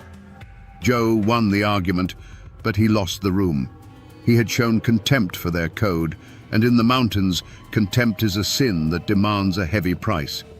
Big Ben French, on the other hand, was ruled by a pride as massive as his own frame. It was the source of his power, the reason men would follow him into a fight without a second thought. But it was a rigid, unbending thing. For him, there was no such thing as a strategic retreat or a minor compromise. Every challenge, no matter how small, was a test of his authority that had to be met with overwhelming force. They tell a story of how a minor land dispute that could have been settled with a handshake and a jug of whiskey was instead escalated by French into a public standoff, simply because the other party was a distant cousin of the Eversoles. He wasn't just defending his land, he was defending his name, and he was willing to risk blood over it. This was the crack in each man's armor. Joe Eversole's ambition made him believe he was smarter than the old code, that he could push and prod and modernize without consequence. He saw Ben French not as a man to be respected, but as a stubborn relic to be swept aside by the march of progress. And Big Ben French's pride made it impossible for him to ignore a single one of those prods. He saw every move Joe Eversole made not as a political calculation, but as a direct, personal insult to his family and his way of life. One man could not stop pushing, and the other could not bend. Their flaws were perfectly matched, a lit fuse reaching for a barrel of gunpowder. It was no longer a question of if the county would explode, but when. The final break, the moment the bad blood turned to poison, didn't happen in a courtroom or a political debate. The legend says it happened where so many mountain feuds begin, over a bottle of whiskey and a game of cards. 1986, in a smoke-filled room in Hazard, Joe Eversole and Ben French sat across from each other. The air was already thick with tension, but the liquor loosened their tongues and sharpened their contempt. A dispute over the game, a simple accusation of cheating or a misplayed hand, quickly spiraled. It was no longer about cards. It was about everything. Joe Eversole, with his lawyer's wit, made a sharp, condescending remark about the old ways, a jab at the French clan's stubborn resistance to progress. It was a flick of the wrist, but it landed like a fist on Big Ben French's jaw. For a man like French, whose entire world was built on the rock of his personal authority and the honor of his name, this public insult from a man he saw as an upstart was intolerable. His pride, that massive, unbending thing, ignited. He rose from his chair, his shadow swallowing Eversole, and the threats he made were not vague. They were promises, spoken low and cold, of what happens to men who forget their place. In the mountains, a public threat is a debt that must be paid. To let it pass is to admit you are the weaker man, and weakness is a death sentence. The line had been crossed. The room fell silent as the two men stared each other down, and everyone present knew they had just witnessed the conception of a war. Joe Eversole had poked the bear, believing his intelligence was shield enough. Ben French had been challenged in his own kingdom, and his pride demanded a brutal, unforgettable lesson. The lesson came a short time later, not in the open, but from the shadows. Nicholas "Nick" Combs was Joe Eversole's uncle, a trusted friend and a respected man in his own right. He was ambushed on a quiet mountain road, shot from his saddle without a chance to draw his own weapon. It was a cold, calculated act of terror. There was no trial, no witnesses came forward, but everyone in Perry County knew. This was the French clan's answer. It was a message written in blood, sent directly to Joe Eversole. For Joe, this was the moment the chessboard was kicked over. The murder of his uncle was not a political move. It was an act of savagery that ripped through his modern worldview.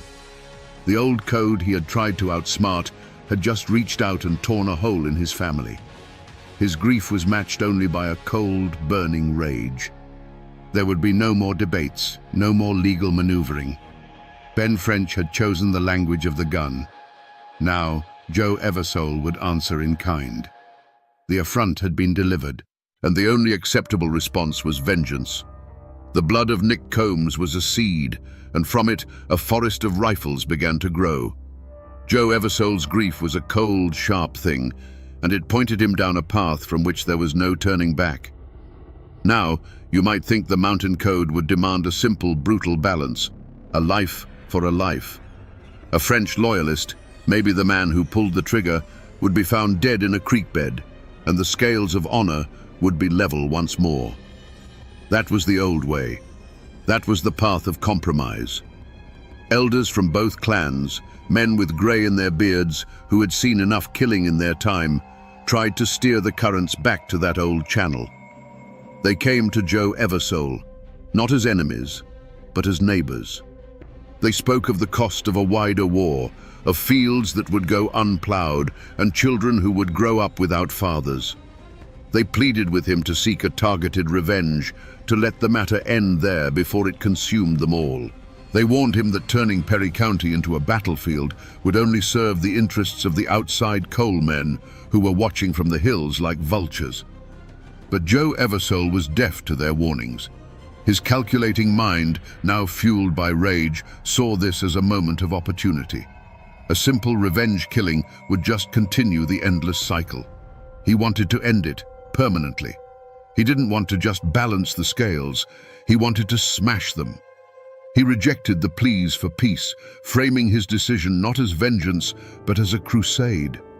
He would raise an army, march on Hazard, and tear the corrupt French regime out by its roots. He would bring, he claimed, a new kind of law to the mountains. It was the perfect justification, wrapping his raw ambition and his thirst for retribution in the noble flag of progress. Across the county, Ben French watched Eversole's mobilization, and his own pride provided the equal and opposite reaction. He heard the same pleas for peace, the same warnings, and he threw them back in the faces of those who offered them.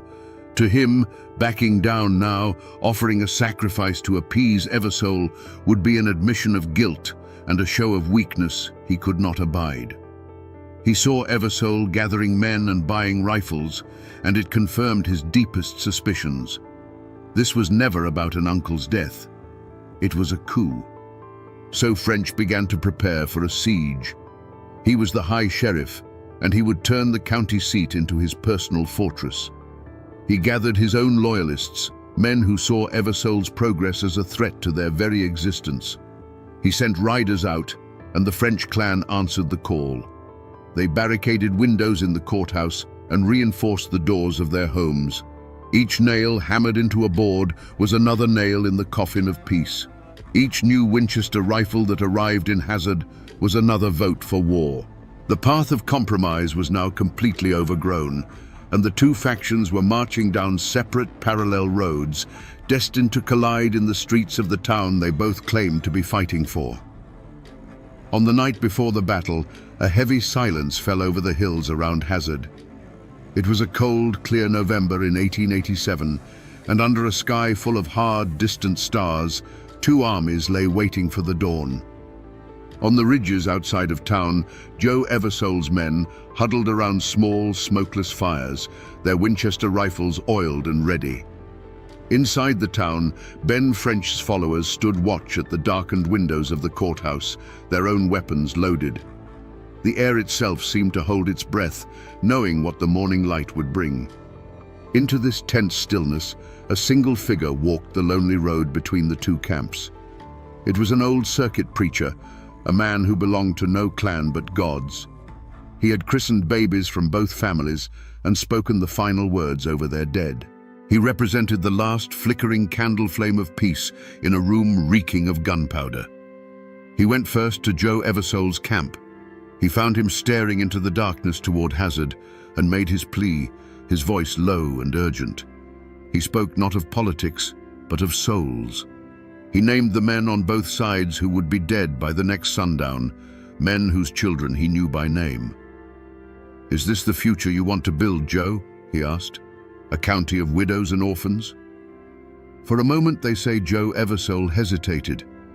He looked at the faces of his own men, young and old, farmers and loggers who had put their faith in him.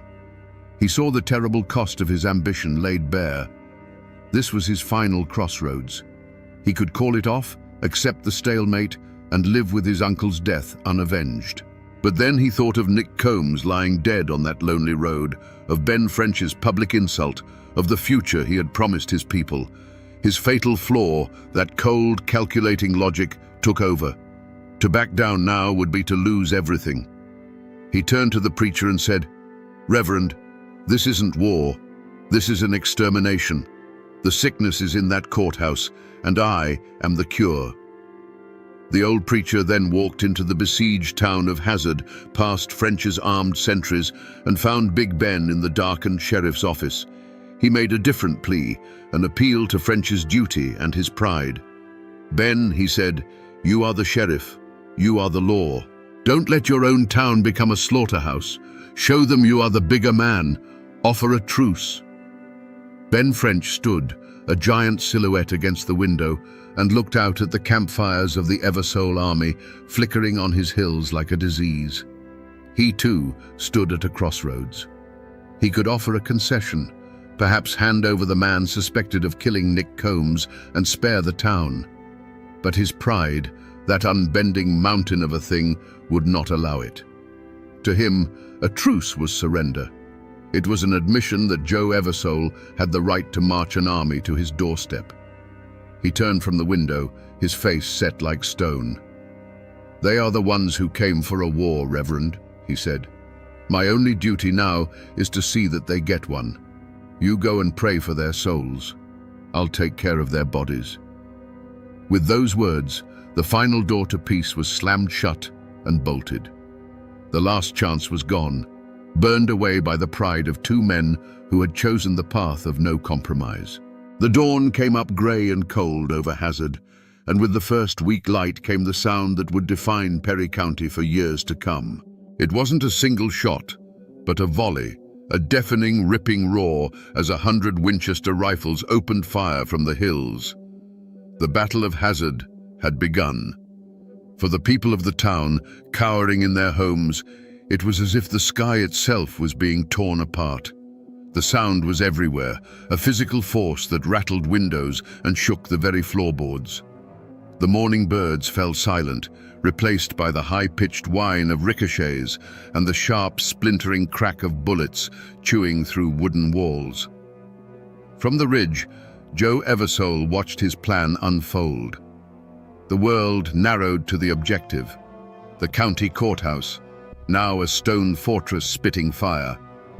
His men moved like shadows, darting from the cover of one house to the next, their rifles barking in short, angry bursts. But for every man who moved, a dozen puffs of smoke would erupt from the courthouse and the surrounding buildings. The air grew thick and acrid with the smell of burnt black powder. This wasn't the swift, surgical strike he had envisioned. This was a meat grinder. The logic and planning that had brought him here felt useless against the sheer, stubborn reality of stone walls and determined men. Inside that courthouse, Big Ben French was no longer a sheriff. He was a general in a siege. The cavernous rooms echoed with the thunder of his own men's rifles. The air was a haze of smoke, and the constant thud of Eversole's bullets against the thick stone walls was a drumbeat of impending doom. He would move from window to window, his massive frame a silhouette against the flashes of gunfire, directing his kin with a quiet word or a nod. His world was reduced to what he could see through those narrow, deadly rectangles of glass, the street below, where men he had known his whole life were now trying to end his. He felt the weight of his unbending pride, not as a burden, but as the foundation holding the building up. For the families of Hazard, the war was a terrifying, unseen monster living on the floor above them. Huddled in their root cellars, they could only listen. They heard the frantic running of booted feet on the boardwalks, the desperate shouted commands, and the ceaseless, terrifying percussion of the rifles. A woman clutched her children as the jars of canned beans on the shelf rattled from the concussions overhead. An old man pressed his ear to the dirt floor, trying to discern the sounds of friend from foe. The battle wasn't just in the streets, it was in their homes, a violation so profound it would leave a scar on their memory forever. For 2 full days, the town was a war zone. The fighting would lull, creating a tense, ringing silence where the only sound was a dog barking in the distance, and then it would erupt again in a furious crescendo of violence. A man who rose from behind a stone wall to take a shot might suddenly disappear from view. A figure running across an open street would stumble and lie still. The argument that had begun over a card table was now being settled with lead, and its costs were written in the still forms that dotted the muddy streets. Finally, as the second day bled into a weary dusk, the firing from the hills began to slacken. Joe Eversole had to accept the truth. The courthouse would not fall. His army, battered and low on ammunition, began to melt back into the mountains from which it had come. The retreat was slow, sullen, and bitter. A great, profound silence descended upon Hazard, a silence that felt heavier and more menacing than the noise it replaced. The smoke slowly cleared, revealing a town that looked like it had been savaged by a great beast. Windows were shattered, doors were splintered, and the courthouse stood defiant, pockmarked but unbroken. The Battle of Hazard was over, but the war had just begun. No ground had been gained, no decisive victory won. But a terrible line had been crossed. The men of Perry County had proven they were willing to turn their own home into a battlefield. They had fired on their neighbors, their cousins, their kin. The courthouse still belonged to Ben French, but the town and the soul of the county now belonged to the feud. As the last shots faded, Joe Eversole's grand army was gone. It had dissolved, melting back into the hollows like a dirty spring snow. The retreat was a grim, silent affair. There was no order given, just a shared, unspoken understanding that the battle was lost. Men carried their wounded on makeshift litters, their faces grim with exhaustion and defeat. Joe Eversole rode with them, his visionary's fire banked to a cold, hard ember of humiliation. He had promised his people a swift victory, a new order. Instead, he had led them into a bloody stalemate and left his dead in the streets of Hazard. In the cold twilight of the mountains, he could feel the weight of his failure and the burning need for a different kind of war. The road of the open soldier had ended. The path of the assassin was just beginning. Back in Hazard, Ben French walked out of the pockmarked courthouse into the ruins of his town. He was the victor, but there was no triumph in his eyes. He stood on the steps and surveyed the damage. The sour smell of gunpowder and fresh splintered pine hung heavy in the air. A dead horse lay in the street, and further down, a shape under a blanket told a story he didn't need to hear. Doors creaked open, and the faces of the townspeople peered out, their eyes full of a new kind of fear. They weren't looking at a sheriff who had saved them, but at a warlord who had made their home a battlefield. He walked the muddy streets, his boots crunching on shattered glass. He saw the bullet holes that stitched across the front of the general store, the gouges in the church steeple. He had held his ground. He had beaten back the usurper. His pride was intact. But the cost was written on every building, on every frightened face. This victory tasted like ash and gunpowder. He knew, with a certainty that settled deep in his bones, that this was not the end. Joe Eversole would not simply accept this defeat. The war would not be fought with armies anymore. It would be fought in the dark, on lonely roads, with a single shot from a hidden rifle. He had won the battle, but in doing so, he had sentenced his county and himself to a long, slow bleed. The road hadn't ended. It had just become a darker and more treacherous path for everyone. The silence that followed the Battle of Hazard wasn't peace. It was the sound of a held breath. The Eversole army had retreated, but the war had spread, seeping like a fever into every cabin and hollow in Perry County. Before the battle, you could be a man who was friendly with both sides. After, there was no middle ground. The fighting had drawn a line of blood and gunpowder through the heart of the community, and every single person was now forced to stand on one side or the other. A nod that wasn't returned, A glance held a second too long. These were now potential death sentences. You have to understand what this did to the people. The feud was now a poison in the well water, and everyone had to drink. Men who had hunted together since they were boys now watched each other through the sights of a rifle. Corn rotted on the stalk because the man who planted it was afraid to walk his own fields without a guard. Travel on the county roads, once a simple trip to the grist mill, became a deadly gamble. Every rustle in the trees, every shadow that fell across the path, could be an ambush. The doors that had always been open to neighbors were now barred at night, and men slept with their Winchesters not just by their beds, but in them. And the wreckage wasn't just measured in the dead. Think of the families left behind. For the wife of a man killed in the fighting, his death was just the beginning. Her grief was compounded by shame, by the poverty that followed, and by the terrible knowledge that her sons were now expected to inherit their father's rifle and his list of enemies. The war wasn't just killing the men of Perry County. It was mortgaging the souls of their children, baptizing them in a legacy of hatred that they had no part in creating. The community, that fragile web of trust and mutual support that allows life to function in such an isolated place, was shredded. Friendships that had spanned generations were severed overnight. Business partnerships dissolved into bitter accusations. Even church on Sunday became a tense affair, with French loyalists sitting on one side of the aisle and Eversole sympathizers on the other, the preacher's words about forgiveness falling like seeds on barren stone. The feud had become a cancer, and it was eating the county alive from the inside out. The tragedy no longer belonged to Joe Eversole or Ben French. It now belonged to everyone. The murder of a judge on the courthouse steps was an act of blasphemy against the state. It was a message sent in powder and lead that the feudists believed their law was the only law that mattered. They were wrong. The news of Judge Josiah Combs' assassination reached the governor's mansion in Frankfurt, and the reaction was swift and furious. Governor Simon Bolivar Buckner was an old soldier, and he saw this not as a crime, but as an insurrection. He sent the state militia back into Perry County, but this time their orders were different. They weren't there to keep the peace. They were there to hunt. The state put a price on the head of the man everyone believed was the killer, Bad Tom Smith. And his trial, when they finally captured him, was a spectacle. It was more than the trial of one man. It was the trial of the mountain code itself, put in the dock to be judged by the outside world. Imagine the scene.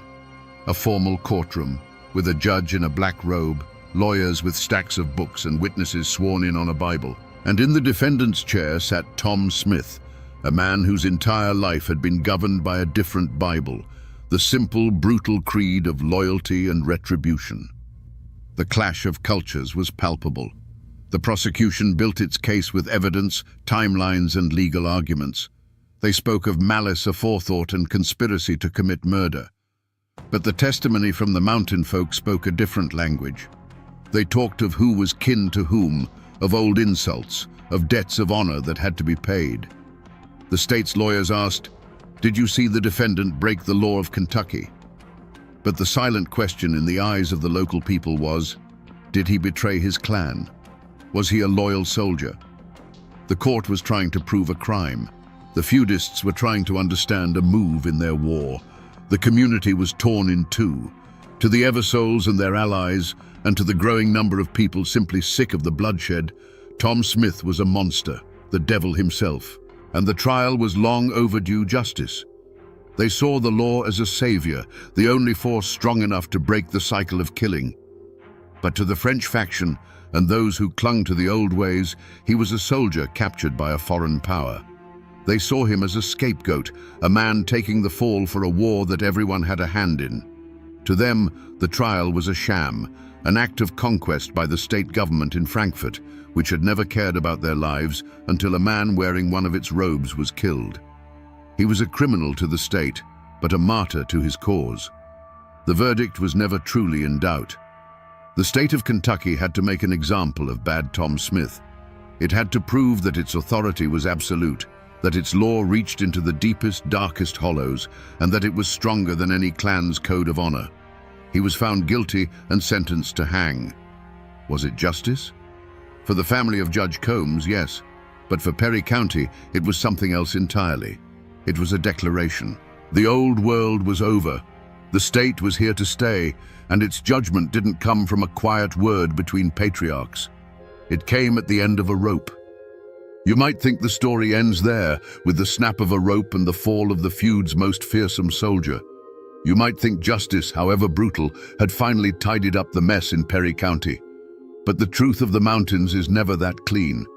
The law that had been so absolute with a hired gun like Tom Smith suddenly became very flexible when it came to the powerful men who had started the war. What became of Big Ben French, the patriarch who had turned the courthouse into his personal fortress? He was indicted, yes, but the charges were eventually dropped in a quiet political truce.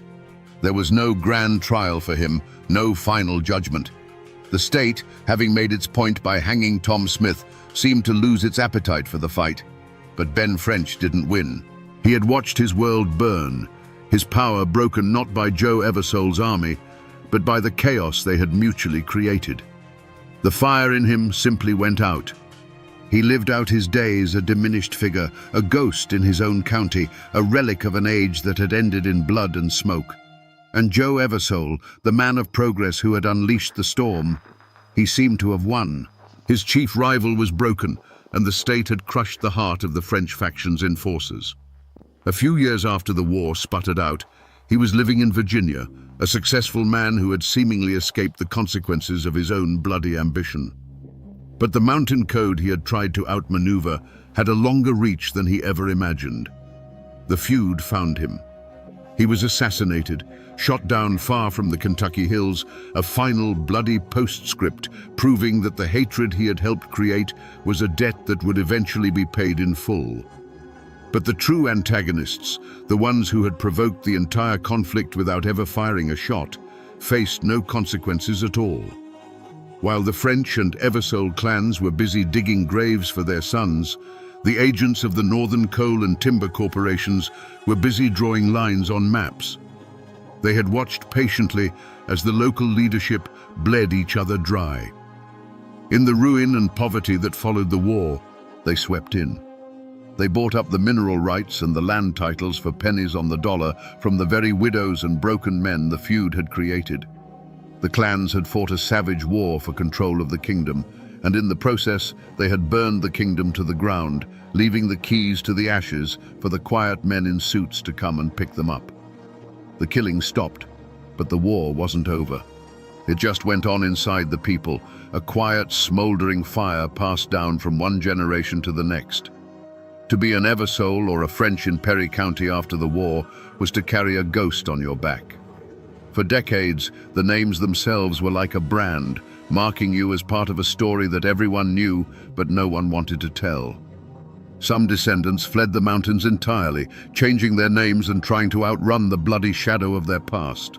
Others stayed, living under a constant weight of expectation or suspicion, forever defined by the actions of a grandfather they had never even met. The community healed itself in the only way it knew how, by burying the memory alive. A deep and profound silence fell over the history of the feud. It became the great, unspoken trouble. Men who had shot at each other in the streets of Hazard now passed each other at the general store with a quiet, stiff nod. They had to.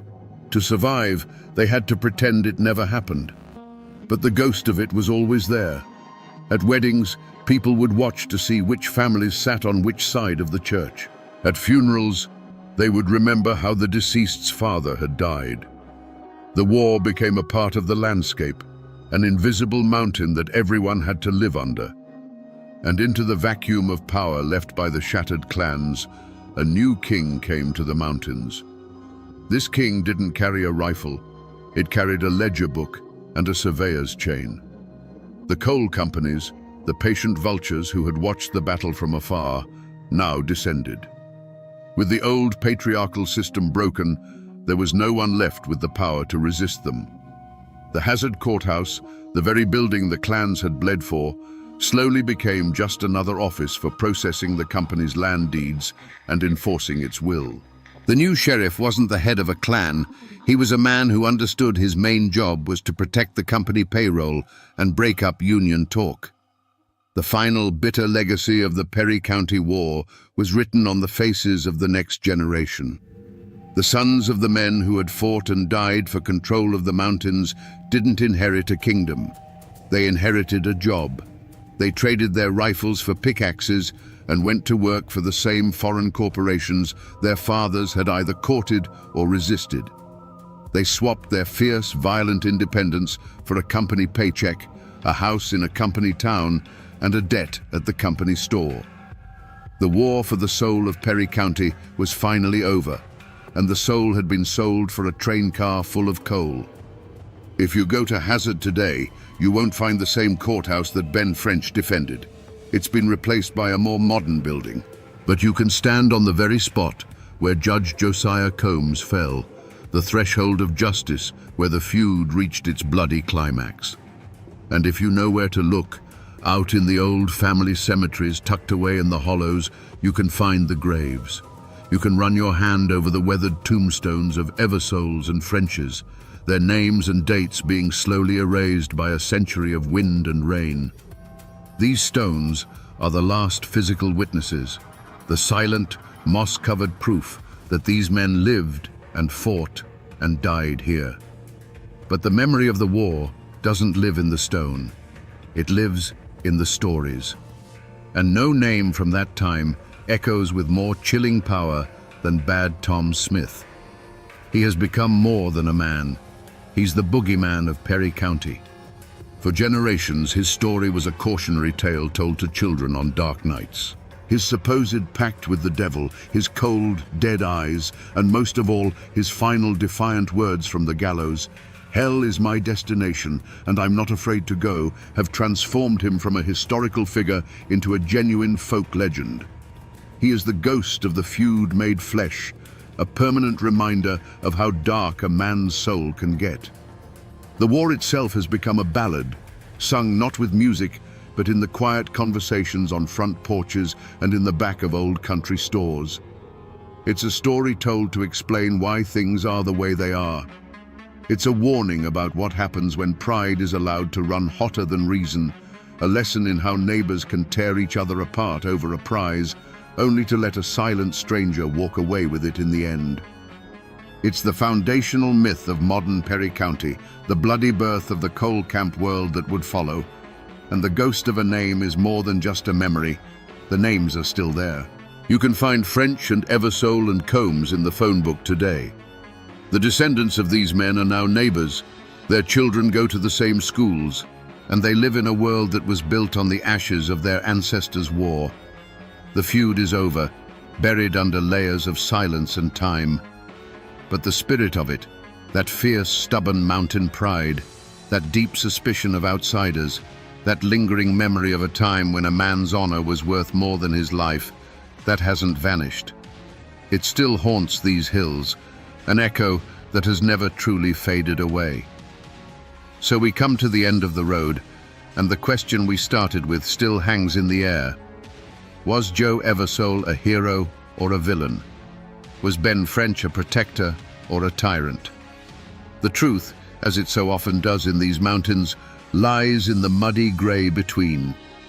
Eversole was a visionary who saw the future, but his ambition was so great he was willing to pave the road to it with the bodies of his neighbors. French was a patriarch defending his people, but his pride was so rigid he would rather see his kingdom burn than bend an inch. They were not good men or bad men. They were hard men, forged by a hard place, and their flaws were the sparks that lit the world on fire. In the end, this isn't just a story about a feud. It is a timeless, brutal lesson in how a man's greatest strength can become his most profound weakness. Ben French's unshakable honor was the bedrock of his power until it became a stone that drowned him. Joe Eversole's sharp, modern mind was his greatest weapon until it blinded him to the ancient, bloody truths of the human heart. They were two sides of the same coin, destined to destroy each other, and in their destruction, They cleared the path for the very forces they were fighting to control. The Perry County War stands as a dark monument in the heart of Appalachia.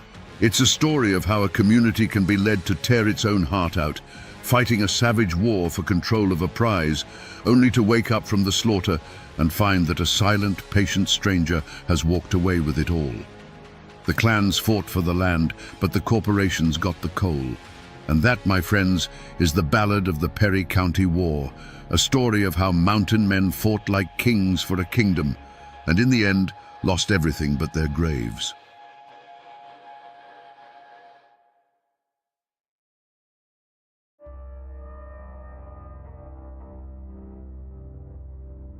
The first shot echoed through the Hillsville courthouse like a clap of thunder, and then the world went mad.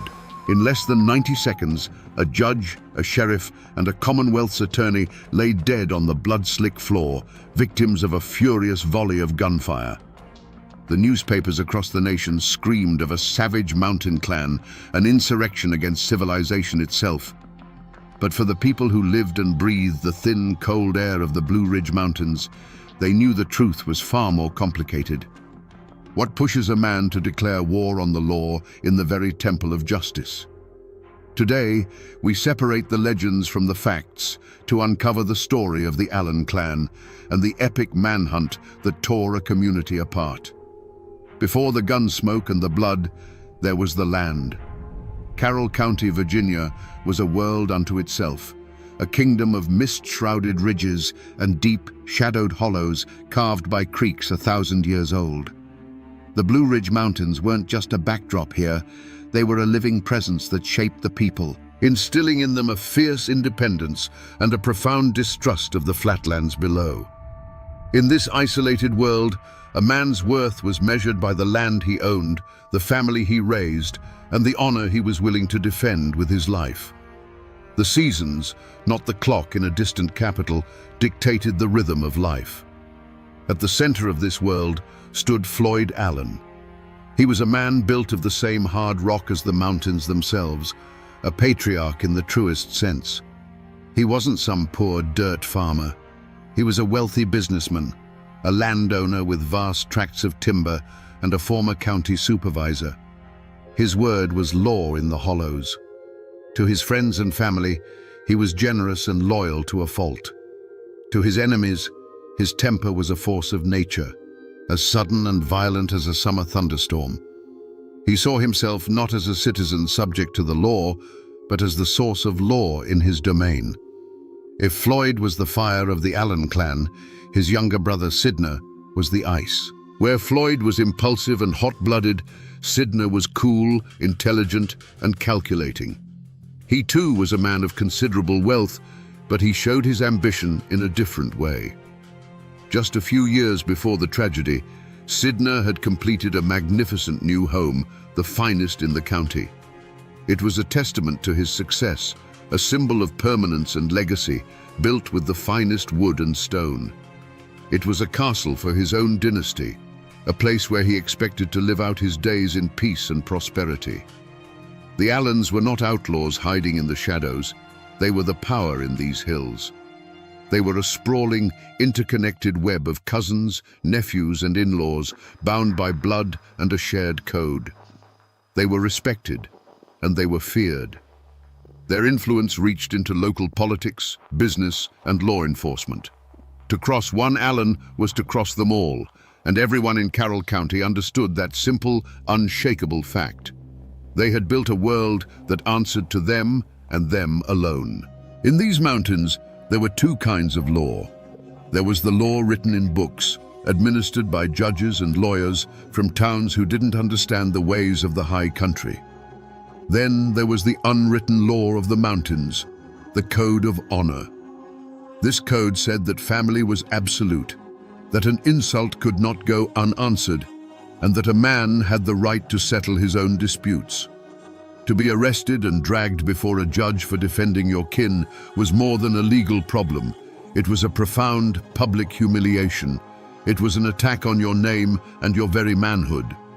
But the outside world was beginning to press in, its tendrils reaching up the mountain roads. Telegraph wires hummed with messages from a central government, and railroad surveyors planned routes that would cut through the heart of the old territories.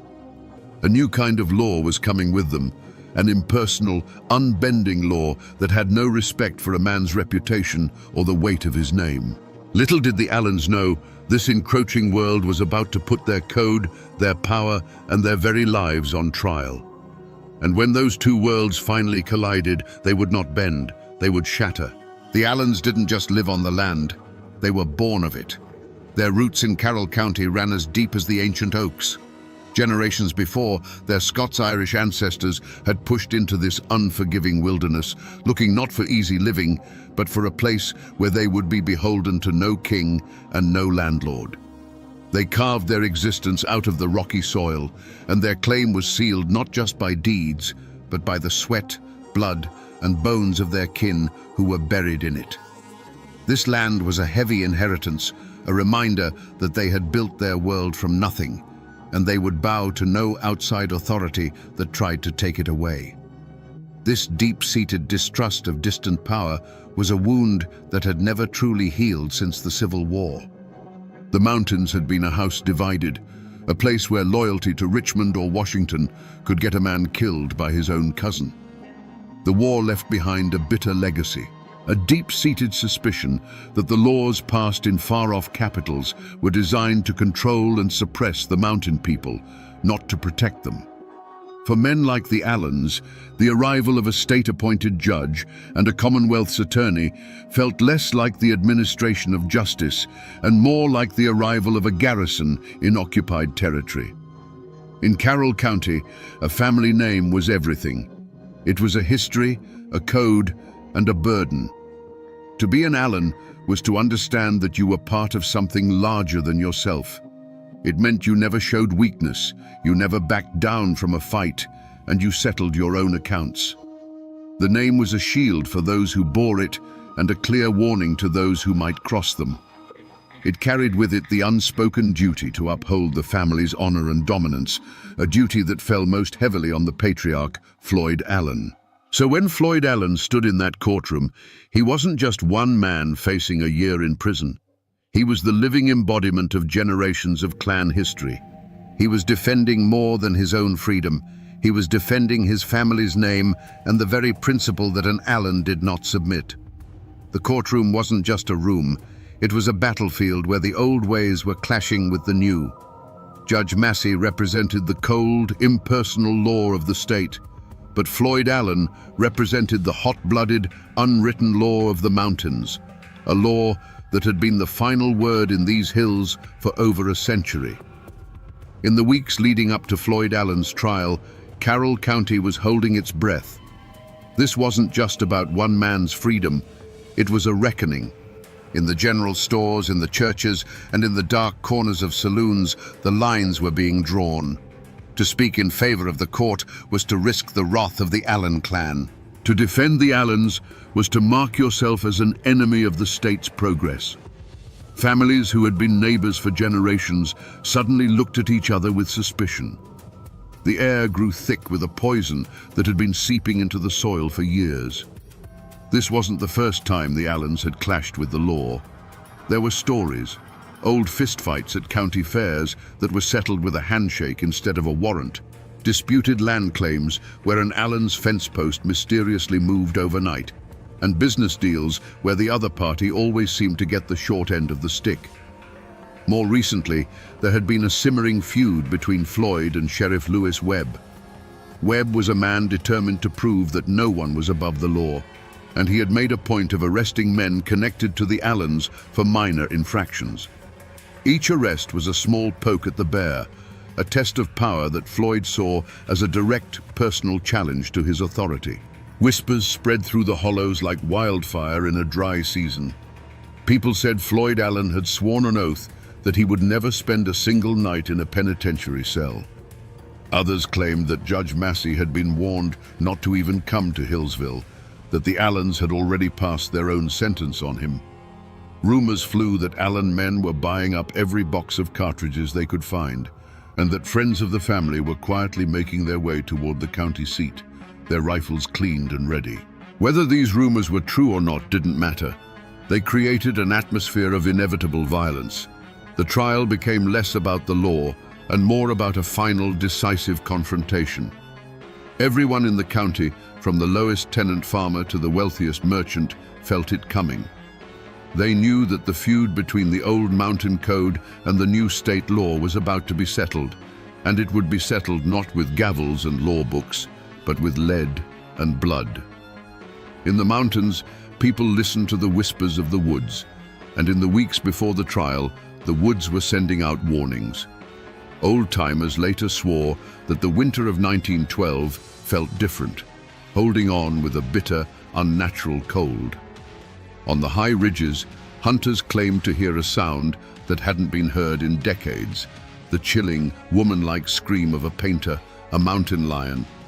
To the mountain folk, it was a terrible omen, a cry from the land itself that blood was about to be spilled on its soil.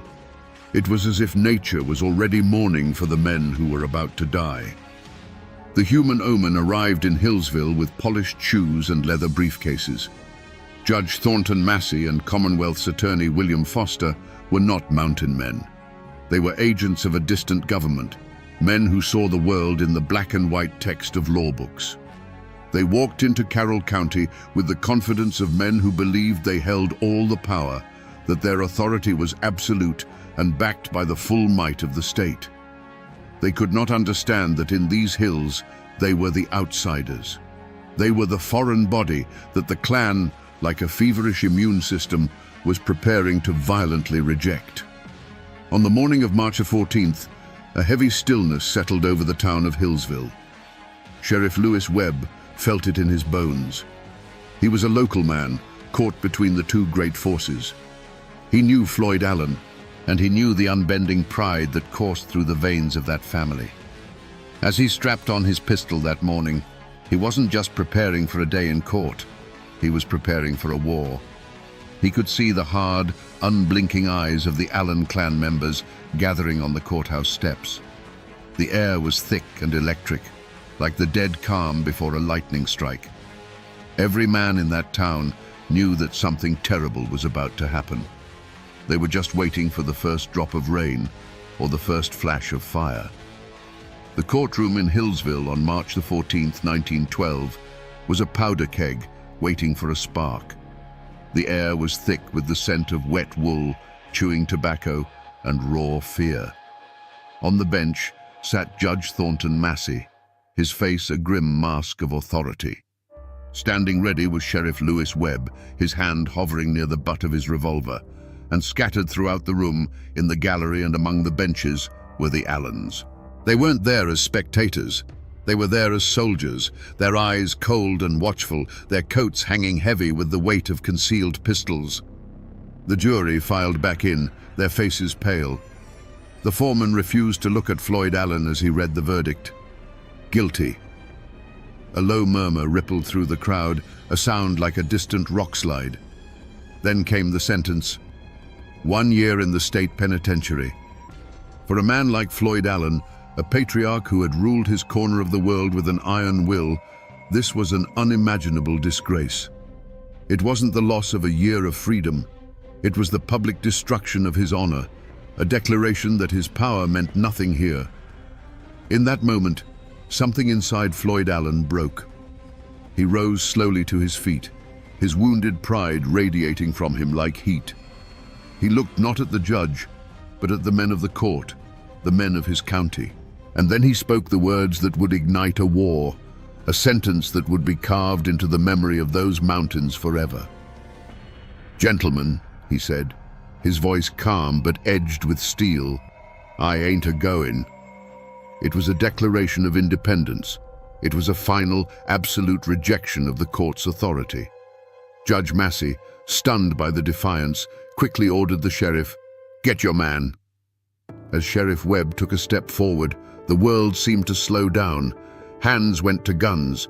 Every man in that room held his breath, balanced on the knife's edge between law and anarchy. And then it happened. A single deafening crack of a pistol shot shattered the silence. To this day, no one knows for sure who fired it. Was it Floyd Allen making good on his promise? Was it Sheriff Webb trying to enforce the judge's order? Or was it Floyd's son, Claude, firing from the gallery to protect his father? It doesn't matter. That first drop of blood was all it took. In that instant, the trial of Floyd Allen was over, and the war of the Allen clan had begun. The courtroom was no longer a place of law. It had become an execution ground. That first gunshot did not begin a duel. It detonated the world. The courtroom erupted into a volcano of sound and fury. It was not a chaotic panic. It was a coordinated, devastating volley. From the gallery, from behind benches, from the doorways, the Allens unleashed a storm of lead. The sharp cracks of pistols blended into a single continuous roar, a deafening thunder that shook the very foundations of the building and the law it represented. Through the eyes of a terrified witness huddled on the floor, the scene was a nightmare of flickering shadows and brilliant flashes of fire. Judge Thornton Massey was slammed back into his high-backed chair as if struck by an invisible fist. For a moment he sat upright, his face a mask of shock, before sliding silently from the bench. His gavel clattered onto the wooden planks, the last sound of order in a world now ruled by chaos. The symbol of the law was the first to fall. Sheriff Lewis Webb, caught in the open as he moved toward Floyd, never had a chance to draw his weapon. He crumpled to the floor, his life extinguished in an instant. Commonwealth's attorney William Foster staggered back, a look of disbelief on his face, before collapsing amongst the very law books and papers he had used to condemn Floyd Allen. Men who had moments before been arguing points of law were now diving for their lives under tables and behind railings.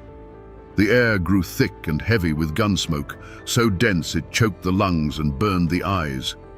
The constant splintering of wood and shattering of glass was punctuated by the screams of the wounded and the terrified. Augustus Fowler, a juror who had simply done his civic duty, was caught in the crossfire and fell, a random victim in a war he had no part in. For 90 seconds, the Hillsville courthouse was the heart of a maelstrom, a place where the only authority was the muzzle of a gun. And then, as suddenly as it began, it was over. A deafening silence fell over the room, broken only by the groans of the wounded and the soft flutter of legal papers drifting down through the hazy, acrid air. When the smoke began to clear, the walls and the judge's bench were pockmarked with dozens of dark, ugly holes, silent witnesses to the carnage. The law of the state had been tried, judged, and executed in its own sanctuary. Through the haze, the surviving Allens moved with a chilling purpose. They were not panicked. They were a clan of soldiers retrieving their wounded leader. They scooped up the bleeding Floyd Allen, and before anyone could fully comprehend what had just happened, they were gone. They melted out of the courthouse and vanished into the misty streets of Hillsville, leaving behind a scene of unimaginable slaughter. The war had been declared, the first battle had been won, and the Allens were now retreating into the mountains that would become both their fortress and their prison. To understand what happened in that courtroom, you have to try, just for a moment, to look at the world through Floyd Allen's eyes. In his mind, he was not the criminal. He was the victim of a conspiracy. These men, Judge Massey, Attorney Foster, they were outsiders, invaders who had come into his territory, his kingdom, to strip him of his authority and his honor. The trial wasn't a search for truth. It was a public ritual of humiliation designed to break him and, through him, the power of the Allen clan forever. When the jury foreman spoke the word guilty, it wasn't just a verdict. It was the deepest possible insult. When the judge pronounced the sentence of 1 year in a cage, it was a death sentence for Floyd's pride. In that moment, the switch flipped. The courtroom was no longer a place of law. It became a battlefield. The judge was not an arbiter of justice. He was the enemy commander who had just ordered his execution. The sheriff was not an officer of the court. He was the enemy soldier sent to capture him. The primal, unwritten law of the mountains, the law of survival and violent defense of one's own, instantly overrode the written law of the state. There was no room for hesitation. The moment the attack on his honor became a physical threat, the moment Sheriff Webb moved to lay hands on him, the time for words was over. For the Allens, This was self-defense. They were not murdering men. They were eliminating threats. In the cold calculus of clan survival, a judge who would cage their patriarch was an existential danger that had to be neutralized. The volley of gunfire was not an act of chaotic rage. It was the brutal, logical conclusion of their code. It was a preemptive strike to prevent the destruction of their world. As they carried their wounded leader from the smoking, blood-soaked courthouse, there was likely no remorse. There was no triumph. There was only the grim, chilling satisfaction of having met a mortal threat with overwhelming force. They had done what they had to do. They had defended their king and the honor of the clan. In their minds, they weren't fugitives fleeing justice. They were soldiers, retreating from a victorious battle, heading for the high ground to prepare for the long, bloody war that they knew was coming. When the last gunshot faded, the silence it left behind was more terrifying than the noise. It was a heavy, sacred silence, the kind that falls over a fresh grave. In the courtroom, the survivors lay frozen on the floor, the ringing in their ears slowly giving way to the soft, wet sound of dripping blood. The air was a choking fog of gun smoke, and through the haze, the afternoon sun cast long, dusty rays that illuminated a scene from hell. Overturned benches, scattered legal papers stained crimson, and the still forms of men who, minutes earlier, had represented the full authority of the Commonwealth of Virginia. Slowly, the bravest of the townsfolk crept toward the courthouse doors. They peered into the smoky darkness, and a wave of collective shock and horror rippled through them. The news spread not like a rumor, but like a physical blow, striking the heart of Hillsville and knocking the breath out of it. The courthouse, the very symbol of order and civilization in their small world, had been desecrated. It was no longer a hall of justice. It was a slaughterhouse, a tomb for the law itself. The telegraph key began to chatter frantically, tapping out a message of carnage that sent a shockwave across the state and the nation. This was not just a backwoods murder. This was an open insurrection. The governor of Virginia, William Hodges Mann, declared it a direct outrage upon the civilization of the state. He vowed that this act of rebellion would be met with the full, crushing force of the government. The honor of Virginia was at stake, and it would be redeemed in blood if necessary. An immediate and furious manhunt began. Local posses were hastily formed, filled with men fueled by a mixture of civic duty, outrage, and a lust for the staggering reward money that was immediately offered. They were armed, angry, and determined, but they were local men plunging into a wilderness that the Allens knew intimately. As the first groups of riders galloped out of town, they were heading not just into the mountains, but into the Allens world, where every ridge could hide a rifleman and every neighbor could be a spy. But while Hillsville was a whirlwind of chaos and the state was mobilizing for war, the Allens were already gone. They had moved with the swift, silent efficiency of ghosts. They had treated Floyd's wounds, gathered their forces, and melted into the labyrinth of misty hollows and dense forests they called home. The mountains had swallowed them whole. As the first posses nervously picked their way up the muddy tracks into the high country, they were hunting shadows. The Allens had won the battle, and now, on their own turf, they prepared for the siege. The Carroll County Courthouse massacre didn't unite the community in grief. It ripped it in two. A fault line cracked open, running through families, churches, and friendships that had stood for generations. In the days that followed, the general store became a silent theater of suspicion. Men who had known each other since boyhood would now only nod curtly, their eyes avoiding contact. A word spoken in defense of the slain judge could be seen as a betrayal of your own mountain people, while a word of sympathy for the Allens could mark you as an enemy of the state.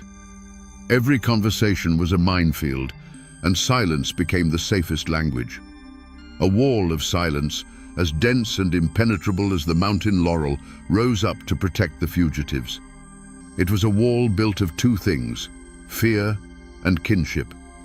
The fear was simple and immediate.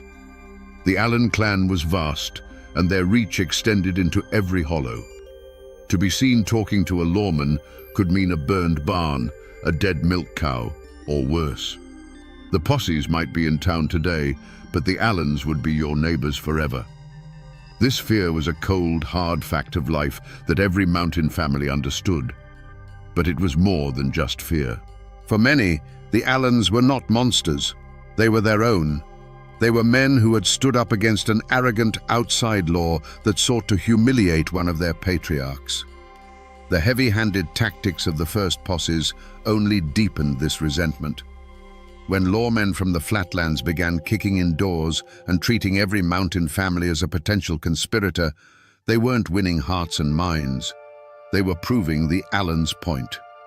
They were an occupying army, and many locals chose to side with their own, even if they were now branded as outlaws. This division wasn't abstract. It was written in small, secret acts of courage and cowardice. A cousin of the Allens would find a sack of cornmeal and salted pork left on a stump deep in the woods, a silent offering from a neighbor who dared not show their face. A farmer whose land bordered an escape route would see tracks in the mud and say nothing. At the same time, another man would look a deputy straight in the eye and swear on a Bible that he had been with one of the Allen boys miles away from the courthouse on the very afternoon of the shooting. These were not just lies. They were oaths of allegiance to the unwritten code of the mountains, a code that was now at open war with the laws of Virginia.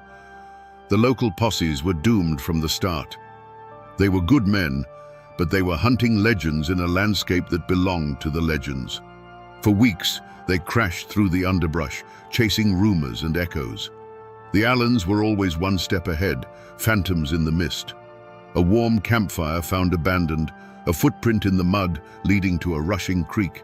It was like hunting ghosts who knew every secret path, every hidden cave, and every sympathetic ear in 100 square miles. The great manhunt was becoming a great embarrassment, and the honor of Virginia was bleeding away with every passing day. Frustrated and furious, the state unleashed a new kind of predator on the Blue Ridge Mountains. They called in the Baldwin-Felts Detective Agency, the infamous Pinkertons of the South. These were not local lawmen. They were cold-eyed professionals, manhunters for hire, known for their ruthless efficiency in the bloody coalfield wars. They arrived in Hillsville on a special train, clad in city clothes but carrying the deadliest weapons of the age, Winchester repeating rifles and semi-automatic pistols. They brought with them a cold, corporate style of violence, and they saw the mountains not as a home, but as a hostile grid to be systematically swept and cleared. With the Baldwin-Felts agents in charge, the hunt became a brutal, grinding war of attrition. The dragnet tightened. Teams of detectives leading packs of baying bloodhounds pushed deep into the hollows. They moved with a chilling purpose, raiding farmhouses in the dead of night, kicking down doors and dragging men from their beds for interrogation. They cared nothing for the mountain code of conduct. To them, every silent farmer was a potential conspirator, every cabin a potential hideout. The mountains fought back against them. Sudden downpours washed away scents, confusing the dogs. The treacherous terrain lamed their horses and broke the axles of their wagons. The silent, watchful eyes of the mountain people followed their every move, and the forest itself seemed to conspire to hide its fugitive sons.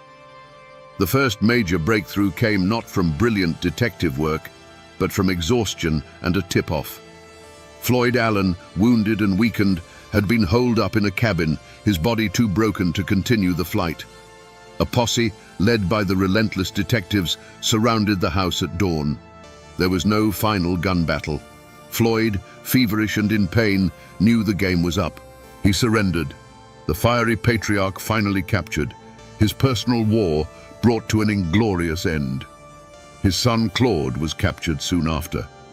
The state had its prize, the man who had declared, "I ain't a-goin'."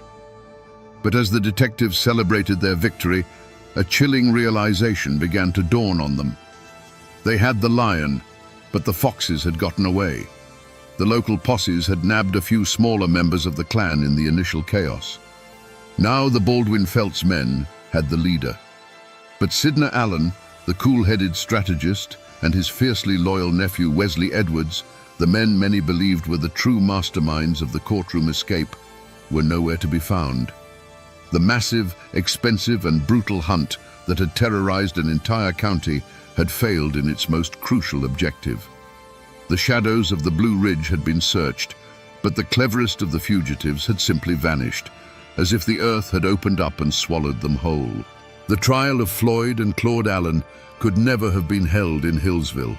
The ghost of Judge Massey still haunted that blood-stained room, and the town was a tinderbox of raw nerves and divided loyalties.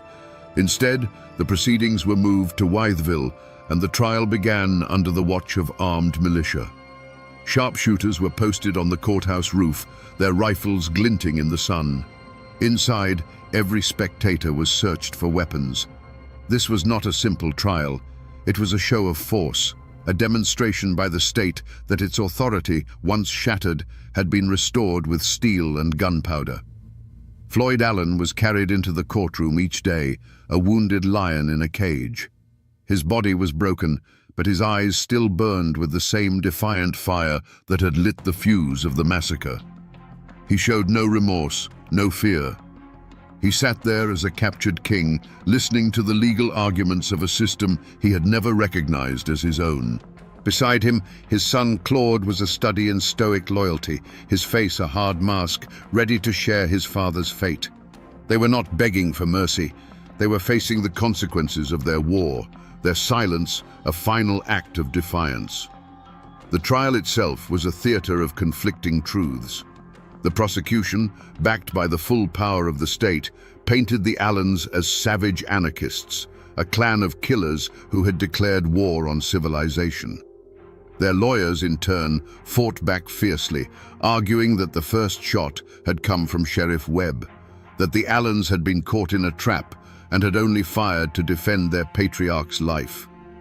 Witnesses took the stand, their hands trembling, their testimony often shifting like shadows depending on which lawyer was asking the questions. The truth of those 90 seconds was buried under an avalanche of fear, loyalty, and intimidation. But in the end, the outcome was never truly in doubt. The state needed a conviction. It needed to prove that its laws were supreme. The jury, after deliberating under immense pressure, returned with the inevitable verdict: guilty. Guilty of murder in the first degree. As the foreman spoke the words, a heavy silence fell over the packed courtroom. Floyd and Claude Allen received the news without flinching. They had gambled everything on their code, and they had lost. The sentence was death. Not by the rope, the old way of the mountains, but by the new, clean terror of the electric chair. It was the final, modern symbol of the state's power. But as the verdict was celebrated in the state capital, a deep and troubling question hung in the mountain air. Was this justice for the men who died in the courthouse? Or was it a calculated act of state vengeance, an execution designed to break the spirit of the mountains and make a terrifying example of the Allen clan? Was the state simply answering one massacre with another, more methodical one? The law of men had won its victory, but many felt it was a victory that left the scales of true justice unbalanced. The state of Virginia was not content with a verdict. It required a final, undeniable demonstration of its power. On a cold spring morning in 1913, Floyd and Claude Allen were led from their cells. They walked to the electric chair not as broken criminals begging for mercy, but as defeated soldiers facing a firing squad. They met their end with the same stoic defiance they had shown in the courtroom. With the pull of a switch, the fire of the Allen clan's rebellion was brutally and officially extinguished. The state had made its point. The old code of the mountains was dead, and this was its public execution. But while the state was executing its prisoners, two ghosts still haunted the law. Sidney Allen and Wesley Edwards had vanished. The great manhunt had failed. For 6 months, they were whispers in the wind, their escape feeding the growing legend of the clan's cunning. But they weren't in the mountains. They had slipped through the net and made their way hundreds of miles west to Des Moines, Iowa. Shaving their mustaches and taking on new names, they lived a quiet life, working as carpenters. Their fatal mistake was not a slip of the tongue, but a longing for home. A letter, forwarded from a relative, was traced by a patient postal inspector. There was no grand shootout.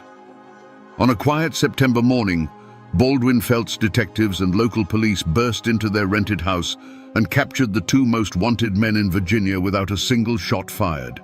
Their trial was a foregone conclusion. With Floyd and Claude already executed, the public's thirst for vengeance was largely slaked. Sidney Allen and Wesley Edwards were spared the electric chair, but were sentenced to long, hard years in the state penitentiary, a living death in a stone cage. They were sent away, and the state of Virginia closed the book on the Carroll County massacre. The Allens were finally, completely broken. And here, my friends, the story takes its final, tragic turn. In prison, Sidney Allen, the cool-headed strategist, became a model prisoner. The fire that had fueled the feud seemed to have been quenched, replaced by a quiet, weary resignation. Years turned into a decade, and his health began to fail. In 1926, the governor, seeing a broken old man, granted him a pardon. Sidney Allen returned to Carroll County a free man, but he came back a ghost. He returned not to his magnificent home, which stood as a monument to a life that no longer existed, but as a shadow of his former self. He had outlived his world. 1 year later, Sidney Allen died, his freedom a brief, bitter epilogue to a life of power and ruin. With the leaders of the clan dead or in chains, a heavy, deliberate silence settled over Carroll County. The story of the courthouse massacre was not something to be discussed. It was a wound too deep, a memory too divisive. People had to go on living together, had to trade at the same stores and attend the same churches. And so, the story was buried. It was locked away in the attic of the community's memory, an unspoken horror that everyone knew was there, but no one dared to mention. They tried to move on, to plow over the blood-soaked ground and plant anew, but some scars are too deep to ever truly fade. And what is left of this epic war today, more than a century later? The names are still there. Drive the winding roads of Carroll County, and you will still find the names Allen, Webb, and Edwards on mailboxes. The descendants of the clan and their victims still walk the same land. For them, it is a heavy inheritance, a legacy of both fierce pride and terrible violence. The story isn't told with the old fire anymore. It is a quiet history, a family secret shared in hushed tones, a reminder of a time when the blood ran hot and the law of the mountains met the law of the state in a fatal collision. If you go to Hillsville today, you won't find the old courthouse. It was torn down decades ago, and a new one stands in its place, a symbol of a more orderly world. The 57 bullet holes that scarred its walls exist now only in photographs and memory, the physical wounds of that day finally erased. But drive a few miles out of town, and you will find it. Sidney Allen's magnificent house still stands. It is a private home now, but it remains a silent, brooding monument to the ambition of a fallen dynasty. Its sturdy walls and grand design, a testament to a future that was burned away in a few minutes of gunfire. In the local cemetery, the final chapter is written in stone. Here, the feud is over. The combatants lie in a final, silent truce under the shade of ancient trees. Floyd and Claude Allen lie not far from the men they were convicted of killing. The simple dates carved on their tombstones give no hint of the 90 seconds of chaos that forever bound their fates together.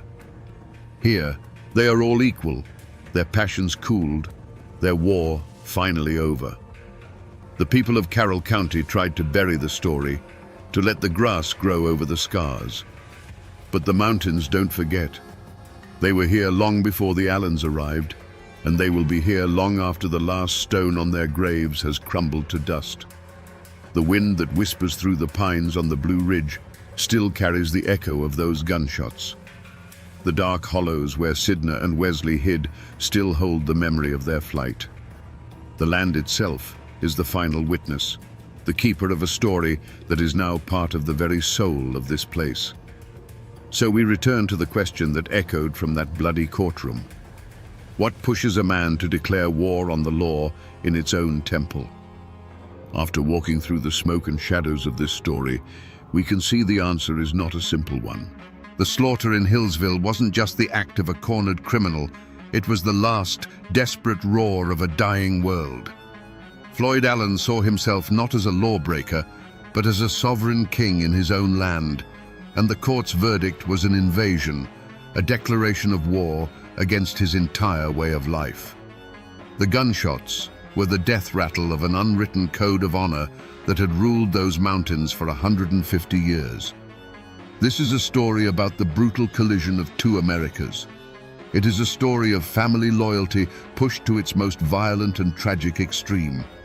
It is a story of pride so fierce it would rather die in a blaze of gunfire than bend its knee to a foreign power, even if that power was the government of its own state. There were no simple heroes here. There were proud, violent men who met their fate, and a new, organized form of power that meted out its own cold and methodical form of violence in return. The manhunt for the Allen clan became a legend, a defining myth of Appalachia's transition into the modern world. It is a harsh and brutal lesson that reminds us that progress is often not a peaceful parade, but a bloody, painful conquest. The world of the Allens is gone now, buried in the past, but its memory lingers.